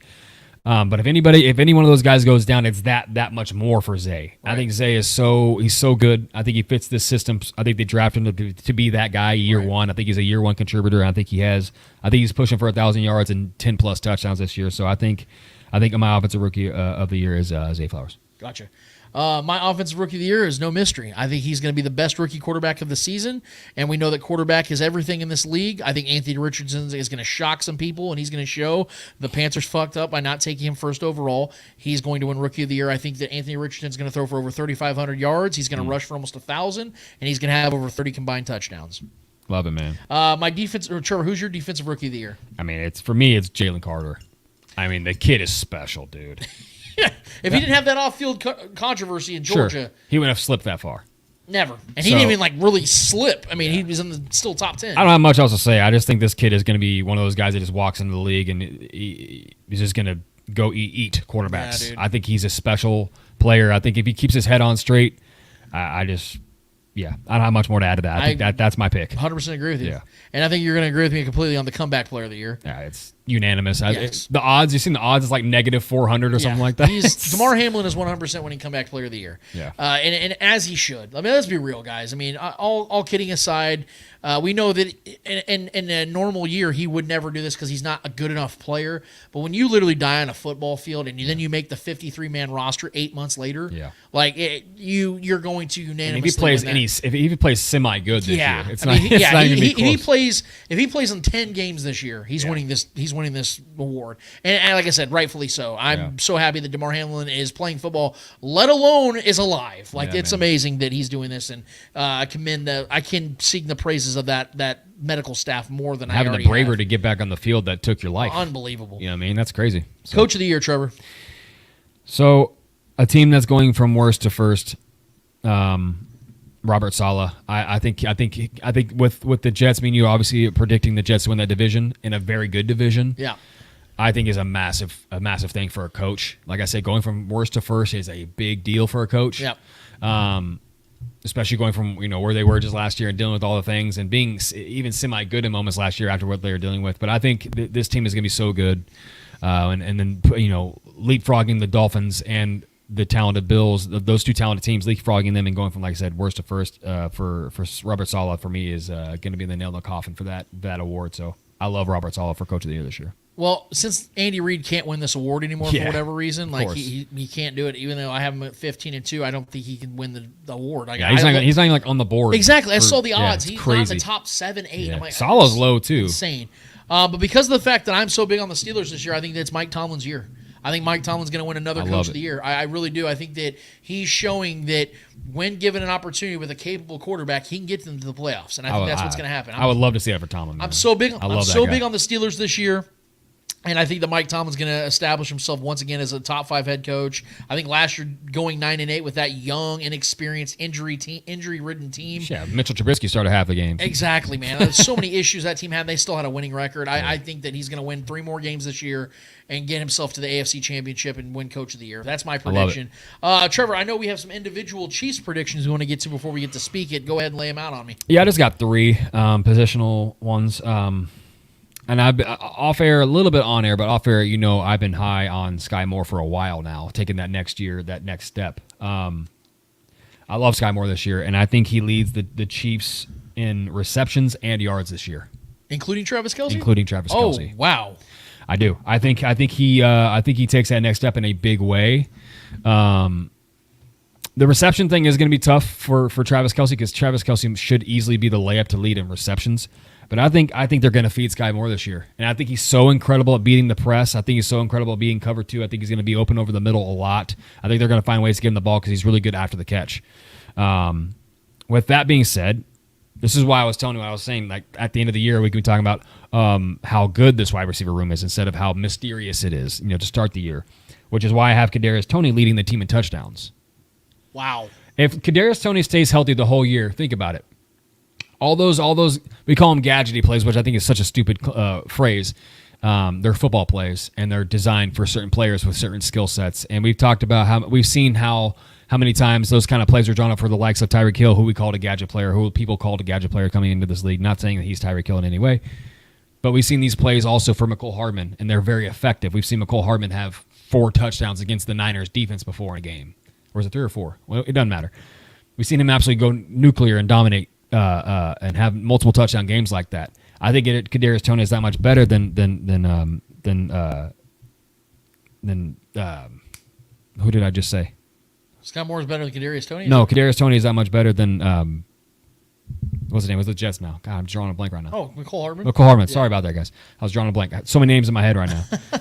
Those kind of plays, I think, are very effective in this kind of offense, and I think they are when the plays break down too.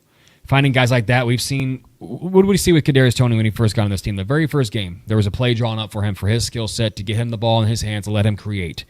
I think that's something. Barring health, like all this is hinged upon his health. How if he can stay healthy, if he can play the whole year, and if he does play the whole year, which this stat is based upon. I have him playing the whole year. I have him leading this team in offense in touchdowns.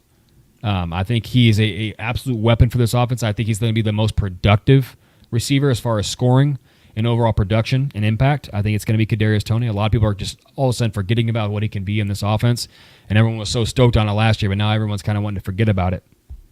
I think he leads this offense in touchdowns. And then defensive side, I have George Karlaftis leading this team in sacks. I think George Karlaftis takes another big step this year. He showed out in his rookie year what he's capable of, and I think especially once Menahu's back and Menahu's bringing that pressure alongside him, I think that makes the job that much easier for him. And I know we don't know what the issue is going to be with Chris Jones. If Chris Jones is back, that much more opportunities for him to feast. And I think George Karlaftis goes off this year. I think he's an absolute beast. I think he takes that next step, and he's the guy coming off the edge. Those are my 3 predictions. All right, well, I already gave you guys my one about Patrick Mahomes will throw for 5,000 yards and 40 touchdowns, and I did tell you that I don't think he has a single wide receiver that eclipses 1,000 yards or 10 touchdowns. I have Sky Moore with more than 1,000 yards. I know, I saw that. You made that very obvious with the more receptions than Travis Kelce. That's one hell of a prediction. Yep. I will say this though, I think there are going to be 5 wide receivers on this team that have over 500 yards. I think that Sky Moore is going to be one of them. MVS, Richie James, Kadarius Toney, and who else did I have? I'm sorry, Yeah, so MVS, Sky Moore, Richie James, Kadarius Toney, and no, I'm sorry. I apologize. There are 6 players outside of Travis Kelce that will have 500 yards total in receiving, and I'll get to that in a second about the other guys. But those 4 receivers will have over 500 yards because of the fact that I think, again, this is going to be a spread the love type of offense. There isn't going to be that one wide receiver that's going to stand out from the rest. Disagree. And I love Sky Moore. You know I do. But I think that's what's going to happen. And he's going to, it's like I said, this is a spread the love type of year for Patrick Mahomes. He did that last year, but he's going to do it even more this year. But I'm going to lean into something about Travis Kelce because I know he's getting older, and I know I have my concerns about his age and how much longer he's going to play. But because of the fact that he is the only proven commodity in this offense when it comes to receiving, he's going to have another massive season, guys. Not only will he have his 8th consecutive 1,000-yard season, but he will have his 4th season with at least 1,300 yards. He will have his 4th season with at least 100 receptions, and he will have his 4th season with at least 10-plus touchdowns. I will go as far as to say that he will have a record year for himself, his career best in receptions, in yards, and in touchdowns. I think Travis Kelce, Trevor, will have over 110 receptions, will have over 1,400 yards because he set the record with 1,416. He will have over that. May not be a bunch, but it'll be like 1,455, something like that. And he will have 14 to 15 touchdowns this year because of the fact that as he's getting older, you're going to also see the Chiefs utilize him more in the red zone. You saw that a lot, even like the Raiders game last year where he had like 4 catches for 4 touchdowns. He had like 36 yards. That's what we're going to see more of as Travis Kelce gets older, is for the Chiefs to prolong his career, where he's just utilized a lot more in the red zone. But he's still going to get his yards this year because, my God, the pass game's going to have to go through him because they do not have that guy, at least yet, that can show. Maybe if your Sky Moore scenario happens, which I don't see this year, if that happens, then yeah, it's not going to happen for Travis. Because of the fact that he's still such a pivotal character in this offense. I mean, he's it could. Yeah. We've seen Tyreek Hill, and not saying that Sky Moore is anywhere near Tyreek Hill, but we've seen Tyreek Hill have a massive year and Travis Kelce having a massive year. So if one receiver absolutely goes nuclear, so could Travis Kelce. Yeah. And because of the fact that we know that Jerick McKinnon is going to be eased into the season, we know that Isaiah Pacheco is going to be eased into the season. Clyde's going to have a big role, looks like. Well, I'm glad you brought that up because I think for the first month of the season, Clyde's going to lead the team in rushing. Let's go. I love it. I think he's going to piss a lot of people off because there's a lot of narratives out there about Clyde, about how he can't, find the holes and he can't get open. I think that Clyde's not only going to lead the team in rushing for the first month, but he's going to end the season with more total touchdowns than Isaiah Pacheco. I think you saw it. He played 10 games last season, had 6 touchdowns. Yeah. It would not shock me at all if Isaiah... More receiving than rushing, most likely, right? Total. I'm just saying total touchdowns. Yeah. I think that Clyde Edwards-Helaire is going to be an actual asset to this offense this year if he stays healthy. I think he's going to play 13 to 15 games this year. Contract year, and I think he will have close to 10 touchdowns this season and get himself an opportunity to play elsewhere next season. Yeah. I think Clyde's going to have a season that's going to shock a lot of people. And here's my biggest. Well, I want to get to this one in a second. I want to go to the defensive side of things because I know you said George Karlaftis is going to lead the team in sacks. I am sticking with Chris Jones. I think he leads the team in sacks, and he will have 12-plus sacks for the 3rd time in his career and will lead the team. I think Chris Jones is going to show this defense is built around him. And even though I do have George Karlaftis flirting with 10 sacks this year, I think that Chris Jones and Charles Omenihu are going to be the guys. They're going to be the ones that are leading 12 the way. sacks in 8 games, huh? Yeah. I will say this one, though. This is going to help with Patrick Mahomes' narrative about the fatigue thing. He will throw that behind-the-back pass. It will happen this year. I didn't predict it last year. Who do you think it'll be to? I think it's going to be to a running back. I think it's going to be to, like, Jerick McKinnon. Check down? Yeah, I think it's going to be like one of those, like, fakes, and he just, like, tosses like a lateral throw, and it's going to be to Jerick McKinnon or a running back, maybe even Clyde Edwards-Helaire. He's practiced it with Clyde Edwards-Helaire for 2 years now. I do think he will do that, and that's going to be, like, the play of the season. The internet's going to lose its shit. Okay, because you remember the Jet McKinnon throw when he did it to the Broncos? That, like, added to the MVP luster. Shit, the no-look to Sammy Watkins against the Ravens? No, Demarcus Robinson. Oh, yeah, Demarcus Robinson. I was there. I literally had the perfect angle for when I was there. Shit was wild. Those are the things that added to his MVP luster. Yeah. I think he does that again this year with the play of the season. The Buccaneers throw to Clyde, ironically, to the back of the end zone when he did the spin and Devin White hit him low. Those are plays that added to the MVP luster. I think he does that behind the back pass this year because we did the snow globe play last year. I think it's going to be like to a Kadarius Toney or a Clyde Edwards-Helaire or somebody like that that's fast and getting to the end zone quick. Love it. Another prediction I want to make before I get to my final one. Harrison Butker will lead all kickers in field goal percentage this year. I think that Harrison Butker, who's now, 28, 29 years old, Justin Tucker's the best kicker in the league, but Harrison Butker always gets my praise when it comes to field goals. Yeah. PATs, he always wears the shit out of me. Yeah. But when it comes to field goals, There is nobody in the league I'd take over Harrison. I'm not He's hit kidding. some big ass kicks in his career. I'm not kidding. If it's the playoffs right now, Trevor, and I had the choice between him and Justin Tucker, I'm taking Harrison Butker. Yeah, that leg just won us a Super Bowl, buddy. I'm saying, bro, like you saw what he did in the Bengals game when Yeah. they got in field goal range, and he saw what he did against the Bills in the 13-second. He has been nails every single time. And I love Justin Tucker. He's the greatest kicker I've ever seen. Sure. But I haven't seen Justin Tucker go out there and win a bunch of playoff games that way. He hasn't been put in those positions, but yes. I know, but I'm saying I've seen Harrison do it. I'm not betting against Harrison Butker. I think he leads all kickers in field goal percentage this year. My final prediction, and this one is going to shock a lot of people, I think that Jerick McKinnon and Noah Gray will finish fourth because Jerick McKinnon and Noah Gray finished 4th and 6th in receiving yards for the Chiefs last season. I have them both finishing in the top 5 this year. I said that the 6 players, Trevor, they're going to have over 500 yards. They will be 2 of them. Noah Gray had 200. What was it? 200. I do believe in Noah Gray getting more involved this year for sure. Yeah, Noah Gray had over 289 receiving yards last season. Mm-hmm. That was 266 more than he had his rookie year. I think he doubles that, and he gets in the 560, 570 range in yards this year. Gets about 3 or 4 touchdowns, and Jerick McKinnon already had over 500 yards last season. I think he does that again. I'm not saying he's going to get 9 receiving touchdowns, but I think Jerick McKinnon's going to have over 500 receiving yards again because he's so damn good at catching the ball, and the Chiefs are going to use those dump-off passes we both love where they get the tackles out there, and because of the fact that Donovan screens. Yes, and the fact that Donovan Smith and Juwan Taylor, quite frankly, to their respect, are better in the pass protection than Orlando Brown was. They're going to utilize the tackles and getting them out in front and letting Jerick McKinnon run behind those guys a lot in the back end of the year. I think they're going to utilize Jerick McKinnon the same exact way they did last year, and he gets over 500 yards. Just to that point, I think the involvement of Noah Gray is also a contributor to my point about Kelsey not having as much receptions as Sky Moore, and I think Sky Moore is another one of those guys that's going to get a lot of throws,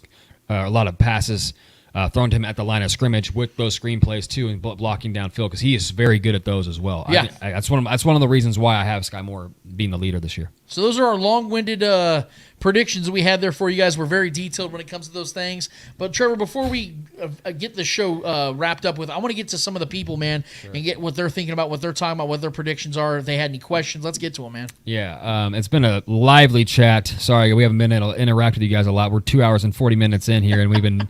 This is our year. This is our show of the year where we just dive deep. So we do have a. I'm gonna go scale back here. I'm gonna start working my way down. But we have a question here from on YouTube from Omar. He says thoughts on a Chris Jones trade. Talks of Green Bay and Bears both making calls for a trade. And do you guys think it's a holdout between Bosa and Jones for highest paid defensive player? No, I don't think that Bosa and Jones have really anything to do with each other, like directly. I think that we talk about it because they're 2 of the biggest names left that are holding out. Right. But I don't think they're in association with each other because they play 2 different positions, and Nick Bosa's 4 years younger than Chris Jones. I just don't think they have an association. There is a 0% chance Chris Jones gets traded this year. I will say that right now. The Chiefs have already come out multiple times and said, we are not trading Chris Jones. They know that they're not trading him because they know if they don't have Chris Jones, the chance of them winning the Super Bowl drops significantly. This is my whole prediction for the Chiefs this year is banking on Chris Jones playing 15 plus games this year.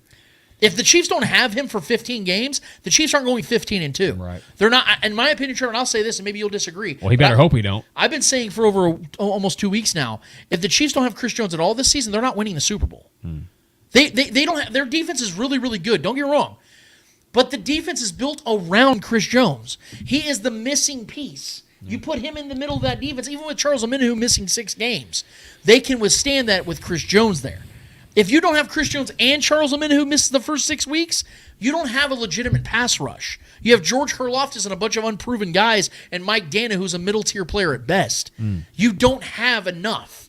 And you have to have that. And so, yes, Chris Jones has to play this year. The Chiefs are not trading him. He will report at some point. I don't know when that's going to be, but I'm willing to bet by the Jaguars game, he will be on the field for the Chiefs. Do you think there's any kind of impact with the acquisition of Neil Farrell, though? No, absolutely not. Because you don't think that plays into any kind of narrative? And I'm actually glad that was brought up because that's something I've seen. Yeah. So Neil Farrell is a development player.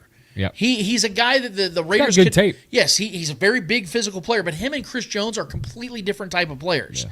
He's not a great pass rusher. That's not his skill set. He's more of a run stuffer kind of guy. He's a very physically gifted dude, sure, but he was a development player that the Raiders could not access. So they were willing to give him up for a conditional 6th-round pick. He is not going to be a guy that has any threat to the like. I know that when we saw that, people think, oh, Sure. that might be the ammunition. No, Yeah. Trust me when I say I've talked to many people that are in the know.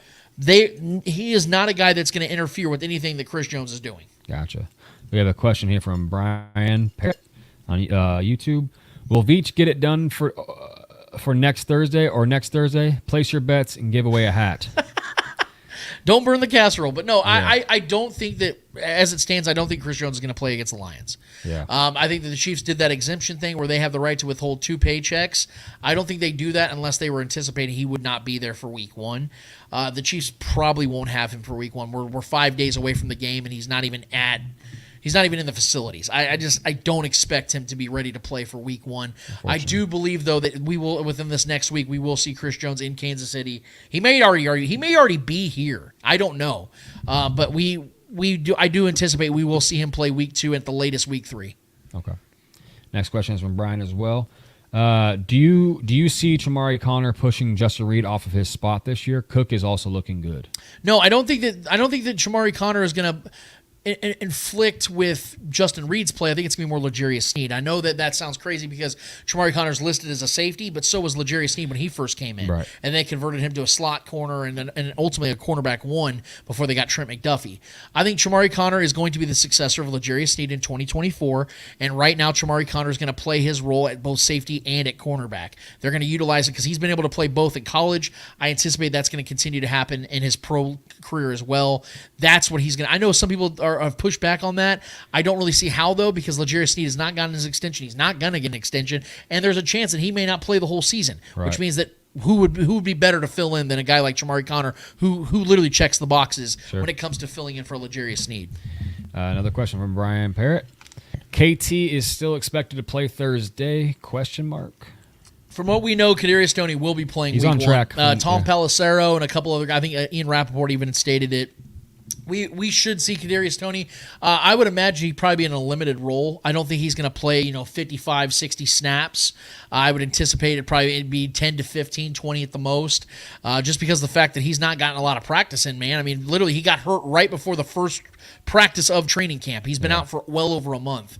I think he's going to be eased in, and because of the fact the Chiefs know they have to treat him with white gloves, they have to be very delicate with him, I think he's going to be eased into the season, not just week 1. So I wouldn't anticipate that we see Kadarius Toney at full level maximum playing until probably week 3 or week 4.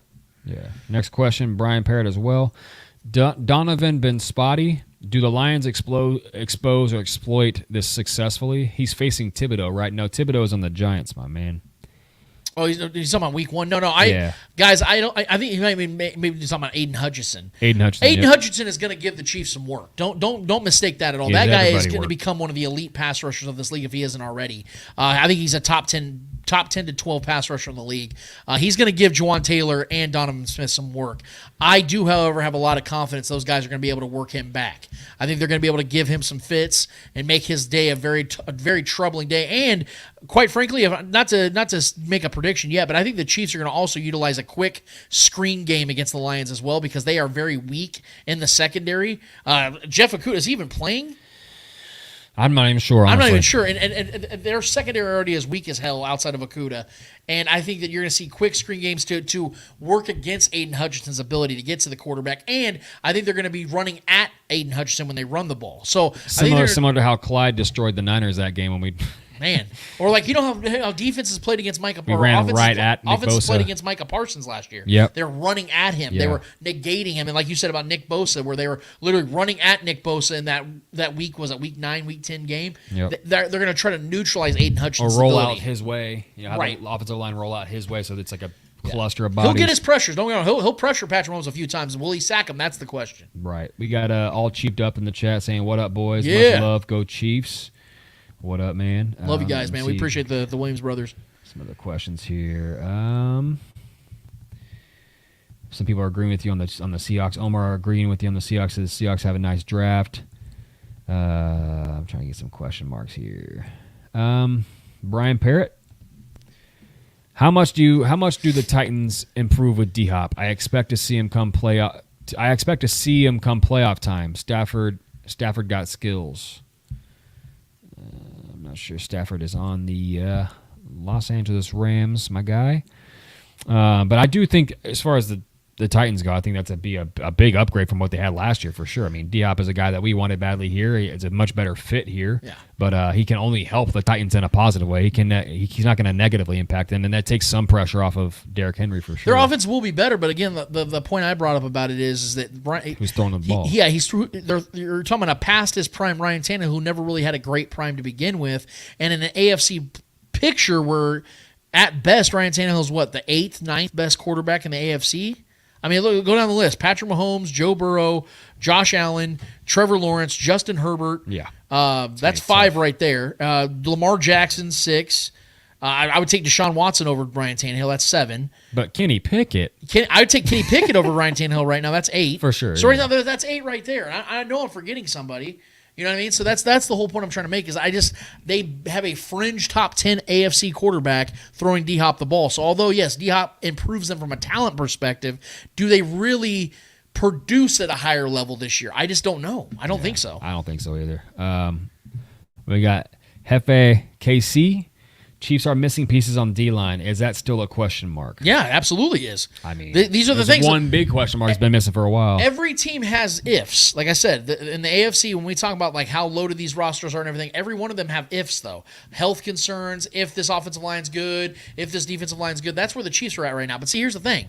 The Chiefs' ifs are fixed by just simply getting a guy in to report. Mm-hmm. It's not like, oh man, they didn't draft anybody, they have nobody. Chris Jones is gone. Like he's never, he's signed with this team. No, none of that happened. All it takes is Chris Jones simply being implemented from the contract disputes, and the Chiefs are taken care of. They have one of the most complete defenses in the NFL. That is not crazy to say. If Chris Jones in place, the Chiefs have one of the more complete defenses in the NFL. You're not going to get a pushback on me, man. Their only if is when Chris Jones gets back. It's not even an if; that's a win. Yeah. We have one question from Brian here. Is Dana maxed out? I'm not sure what you mean. I think he's talking about is he peaked? What he can provide? Yeah. I think we know what Mike Dana is. He's 27 years old. I think we know what he is. I mean, I like what I got out of him. He's a good rotational edge rusher. I like him. Yeah, I think he's a guy that's going to fill in for George Karlaftis when Karlaftis needs a blow. And that's fine. Mike Dana's he'll get you 3 to 4 sacks a season at most. And definitely know he's going to get a sack against the Chargers because he just loves doing that. He has 10.5 career sacks and 7 of them are against the Chargers. Next question is from, let me see if I can get it on here. The one named Julia. Yeah, Julia Gulli is back. Nice. I think it's going to be an unusually cold winter. Solid prediction. Does weather come into play this season? For certain teams, sure, but I think that the good thing for the Chiefs is they're taking care of business with Patrick Mahomes throwing the ball in the snow. Like he said years ago, I can spin it in anything. And you've never seen him struggle in inclement weather. In fact, he's played incredible in dewy, rainy, snowy weather. I'm not worried about that at all. Could it affect other teams? Yeah, we'll see. Like some of these dome teams, if they have to go into the playoffs and play in 10, 15-degree weather, yeah. I think if the Saints have to, let's say they make the playoffs like I'm predicting, but they have to go on the road into a cold environment like Philadelphia or a place like that, yeah, they could be very much in trouble because we know they have quarterbacks that struggle in cold weather. So yeah, it can play a factor. It always does. How much of it and where? That's up for the football guys to decide. Yeah. And this is also what's going to make me miss Derek Carr because playing cold games with Derek Carr was just such a pleasure.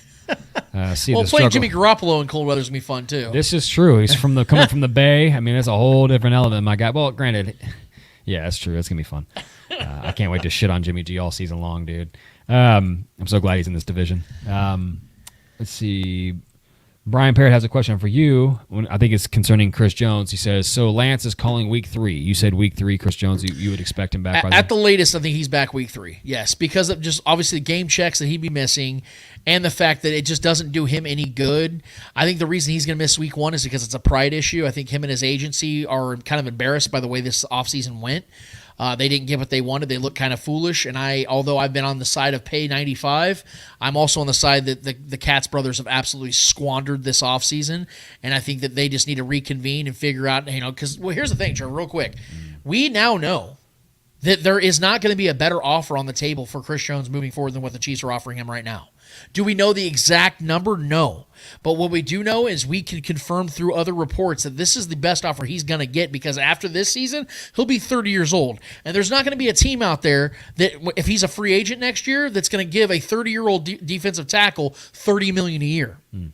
So the Chiefs are offering, and what we've heard reportedly is the Chiefs are trying to offer him $75 million guaranteed. If he's been offered $75 million guaranteed by the Chiefs and they didn't take it, the Katz brothers should be fired immediately. Because $75 million guaranteed is about $9 million more guaranteed than what Aaron Donald got. So they need to take that money as soon as they can. And if they haven't, if they won't, then they're foolish as hell, man. So I am expecting, out of pride, he will miss game 1. But I do expect game 2, game 3, we will see Chris Jones on the field for the Chiefs. Yeah, you can afford it, apparently, man. That's a lot of money, though, bro. Yep. Facebook user, I'm not sure who it is, so maybe establish yourself. Which player will play more games, Tony or CEH? I'd be shocked if both play 11 or more. Well, I actually agree with you on that. I disagree. I think that it would be a win, a major win for the Chiefs if both of them played 11 games, because neither one of them seemed to be able to get to 10 games a season. That's just how it goes for, especially Kadarius Toney. I think Clyde, his first season, played, 14, 15 games? Yeah, but he's not going to be getting the workload that he had. Right, and neither will Kadarius Toney, though, because there's so many other guys on this team that are going to get fed. Honestly, it would shock me more, Trevor, if Kadarius Toney got 130 targets than if he got 75. Because of the fact this team, again, if you're the one that's saying Sky Moore is going to have this prolific season, so if he has that and you have Travis Kelce still, there ain't no way Kadarius Toney's getting 150 targets. No. There's not enough ball to go around. I'm not big on targets and receptions for Kadarius Toney. I'm talking about just production and scoring. I think it would shock me more also that Kadarius Toney plays 12 games than plays 8. Sure. Yeah. I haven't finished this season, Yeah. so I don't have him missing games, but I don't want to predict that, honestly. But CH, I think they both finished the season. I think that they both.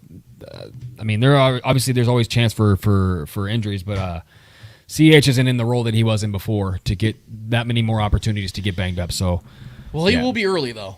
I think he'll be the bell cow to start the season, because Isaiah Pacheco's just now getting off the no contact list, bro. I don't think they're just going to roll him out there and rush him 25 times. I don't think there's going to be a true bell cow to start the year. But there probably won't be all year, honestly. Would you be shocked if Clyde has more touches than Pacheco the first 4 games? No. First 4 games, I think Clyde has more touches. Sure. McKinnon can have a shit ton, too. We might not wait until I think they ease him. I think they Sure. ease him in, man. He's 31 years old. Yeah. Farrell is here to help. This is also a Facebook user. Shout out Facebook user. Thank you. Farrell is here to help if Jones isn't here for a few weeks, so Spags can implement the 2 fatties in a blitz. 2 big DTs and a rush guy. Oh, that's John. John Harrison. I'm sorry, John. He did establish himself. JH. I'm sorry. John Harrison. We love you, brother. I don't think Farrell really makes that much of a difference. It's not a negative signing. I posted that a couple days ago. It's not a negative signing at all, because he's a talented individual that Joe Cullen and Steve Spagnuolo can turn into potentially something. But he's not a guy that you could just throw in there to fill in for Chris Jones for 4 weeks. That's not how this is going to go, guys. This is why. If it is, that's not good. But this is again why I think that Chris Jones is going to be back, because he understands his value. So do the Chiefs, which is why I still very much believe this contract extension is getting done. It may not look good right now, but I do believe it's getting done. We heard the way Brett Veach talked about it. Yeah. We saw how calm he was about this. I genuinely believe Brett Veach knows he's going to get this done. If we believe in Brett Veach the way we do, which I do believe they're going to find a way to get this done. Maybe they have to give him another few million guaranteed dollars. Maybe they have to give him another year on the contract. I don't know. I just know the Chiefs are trying to win a Super Bowl, and they know that Chris Jones is a paramount part of them winning that Super Bowl. Absolutely. Next question is from Hefe KC. How will our defensive ends do this year? I'll say this, man. I think once Amenahu's back, I think Amenahu is going to become a fan favorite very fast. From what I've seen in the postseason, the guy looks incredible. Yep. The dude, the way the burst off the line and his ability to get to the quarterbacks and his speed and his swim moves and everything he was doing, blasting through tackles.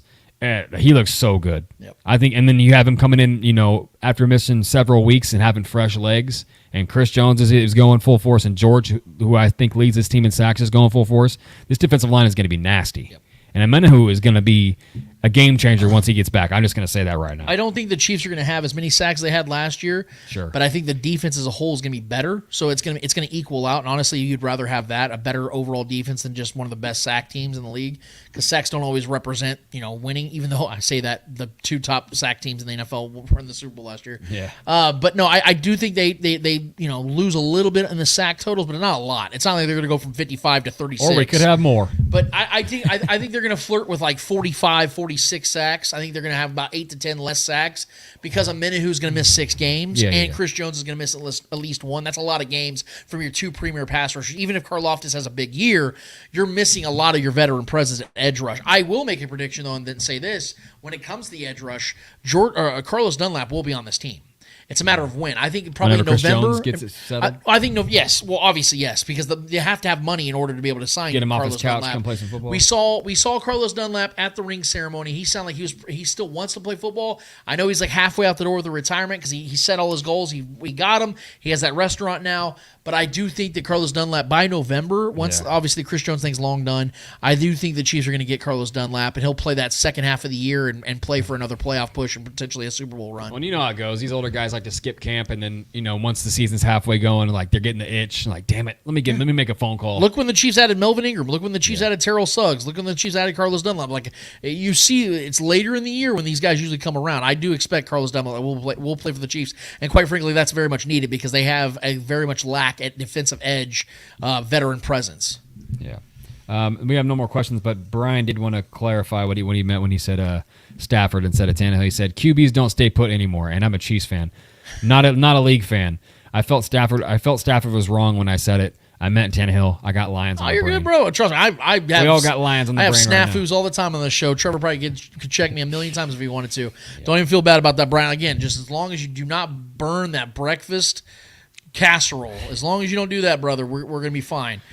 We appreciate you chiming in every single week, man. We would not have nearly as much fun if we didn't have you around, brother. So appreciate you guys. That is all the questions, right, man. Yeah. You guys hung out with us, man. Listened to the predictions, gave us your guys' thoughts, man. We could not feel more fortunate, more lucky to have you guys. We love you guys, and we appreciate y'all. And I will say Noah did chime in on the chat a little earlier, agreeing with me on the Cowboys. So I just want to throw that out there. I don't care about that. I'm with you, Noah. I think the Cowboys are going to be good, even though they will lose to our Chiefs. But yes. We appreciate you guys every single week in the Speak It column, man. We love the fact that you guys care enough to chime in, give us your thoughts, your opinions, and your questions. And again, as we do it at the top of every show, at the bottom of every show, hit us up on YouTube, guys. John Harrison, if you're listening and watching this, bro, hit us up on YouTube, man, so we can know who it is immediately. Hit subscribe. And then hit the notification and comment bar, guys. We'd love to hear from you guys as well. We're growing the brand, and you guys are a reason for the growth. We appreciate it. Trevor, we have one more order of business to get to. What is it called? Hold this L. Each and every episode, we finish off every episode with a series of L's in the world of sports. Whether those L's are friendly or not so friendly L's in the world of sports, we promise you, whoever is holding the L's in the world of sports deserve those L's in the world of sports. Trevor Twidwell, who's holding the L for you this week? So I feel like this show is going to supply us maybe all year long with L's. The new Undisputed crew is in full effect. We've got Richard Sherman, and then they recently had Keyshawn Johnson on there, who was recently fired from ESPN, coming with some great takes, let me tell you. This one in particular struck my fancy. It was in regards to one Joe Burrow, who obviously is a rival of ours, but I have mad respect for and I like a lot as a quarterback, as a talent in this league, as a distributor of the football, if you will. They had some negative remarks to make about Joe Burrow, and I just want you to hear what he has to say about him real quick. Number of times Joe Burrow's not. Just not. He hasn't won his division, I don't believe yet. But Joe Burrow is a deadly. Okay, that was just him referring to Joe Burrow never winning the division, which is, not true. It's just not a fact. Yeah, it's not a fact. And then he went on to talk about how overrated Joe Burrow is, and I'm not sure why. I didn't watch this episode. I'm going to be 100% honest. I don't watch the show, but I didn't really watch the episode. But I've been seeing the snippets and the clips, and about him calling him overrated and that he's never won the division, which is obviously false. He should have done some kind of homework before going on there talking about someone's overrated. The man has been to a Super Bowl, didn't win it, sure. Been to a Super Bowl, and also beat Patrick Mahomes in an AFC Championship game. You know what I mean? So those two things alone. I mean, if outside of Patrick Mahomes, who's the best quarterback in the AFC right now? It's still Joe Burrow at this point. So talking about the man being overrated when, no big deal. After his first year, him getting hurt, which could have been a really good year for him. He was on a pretty good pace at that time, his rookie season. Followed those 2 years up with what? Yeah, let's see what his numbers were here. So completion rate, second year, was 70.4 for 4,611 passing yards, 34 touchdowns. Not bad. Then followed it up with his last year with damn near the same completion rate with 4,475 passing yards and 35 touchdowns. I mean, the dude's numbers are incredible. He's got some of the best offensive weapons with a young aspiring coach. I don't understand where the word overrated even gets lumped into this man's name. I mean, outside if Patrick Mahomes was not in the AFC, he would be the face of the AFC right now. Absolutely. Not Josh Allen. He's better than Josh Allen, even though everyone's done their damnedest to make Josh Allen the face. Yeah. Even over Patrick Mahomes, which was wild last year. That was a fun offseason. Jesus Christ. It was a fun at the end of the season, too. But my God. Like I'm saying, this show, Undisputed, is going to give us so many L-worthy takes at the end of the year between Richard Sherman and Keyshawn doing his, and then who knows what Lil Wayne's going to bring to the show. It's going to be great. Whatever his Packers takes are. This is a simple one, man. Calling Joe Burrow overrated. And as much as a lot of Chiefs fans probably don't like him just because he's simply our rival, so a lot of you probably won't agree with me because you just want to think that he's overrated, but the numbers don't lie. The guy's game doesn't lie. He's incredible. He's an elite quarterback. Quite frankly, you guys don't want him to be overrated because if Patrick Mahomes continues to excel the way he does in his career, you want him to be beating awesome players, not overrated players. And I just don't understand, where did that take even come from? Why the vitriol? Why? It's strange. He's such a cool, nice guy. I don't understand, and his numbers are insane. Yeah. You know what I mean? The dude's insane. The dude's incredible. He's elite in my mind. If anyone's going to be overrated, it's going to be Justin Herbert. If you want to throw his name out there, sure, because he hasn't won shit yet. Right. He hasn't even, no playoff wins. Joe Burrow's done more than just beating Patrick Mahomes in a playoff game. He's been to a Super Bowl, so it's wild. So for that, Keyshawn Johnson, do me a solid favor, buddy, and hold this L. If you happen to miss the prediction part of the show, that's okay, because in about an hour and a half, I'm sure Carrington Harrison from 610 Sports Radio is going to have the exact same predictions verbatim. Look, we're a part of a content community, and Trevor and I support a lot of shows, as you know, All Chiefed Up, Chief Concerns, all of our brotherhood out here. We rise each other up. Starcade Media, Noah Groniger was just in here. We got a lot of great people we work with and work alongside. Some of us work directly with, and we have the same, purpose and plan and everything like that with the same network. Some of us are just friends, and we just respect the shit out of each other, love each other, and we just continue to work together. And that's the cool thing about this, is that sometimes some of us come up with really good content and good ideas, and it's shared amongst the brethren, and credit is given where credit is due. That's the only hang-up. As long as, we've had many instances, Trevor, where we talk about Nick Wright and his shows, but if I was to come on here and act as if they were my own original ideas, that would make me look like a fraud, correct? Well, that happened this week, and I was the victim of it. And I'm not here to toot my own horn, but I like to believe that we create some pretty damn good content on this show, and sometimes we come up with some pretty good ideas and great concepts and great questions. This week, I came up with this question that I posted on Twitter, at Lance the Spoken, by the way, where I asked this question: who do you think, and it's similar to a question we had in the chat, who do you think plays more games for the Chiefs this year? Is it Chris Jones or is it Kadarius Toney? And that blew up. A lot of people were answering that question, giving their responses, voting, and it went off. Tons of votes. That was at 12:53 p.m. on Thursday. The Drive on 610 Sports Radio airs at 2 p.m. every weekday, including Thursday. At 2:21 p.m. on 610 Sports Radio, this was a question they asked on the show, Trevor. Rob, give me some toss-up music here. I've got a great toss-up to ask you. Toss-up.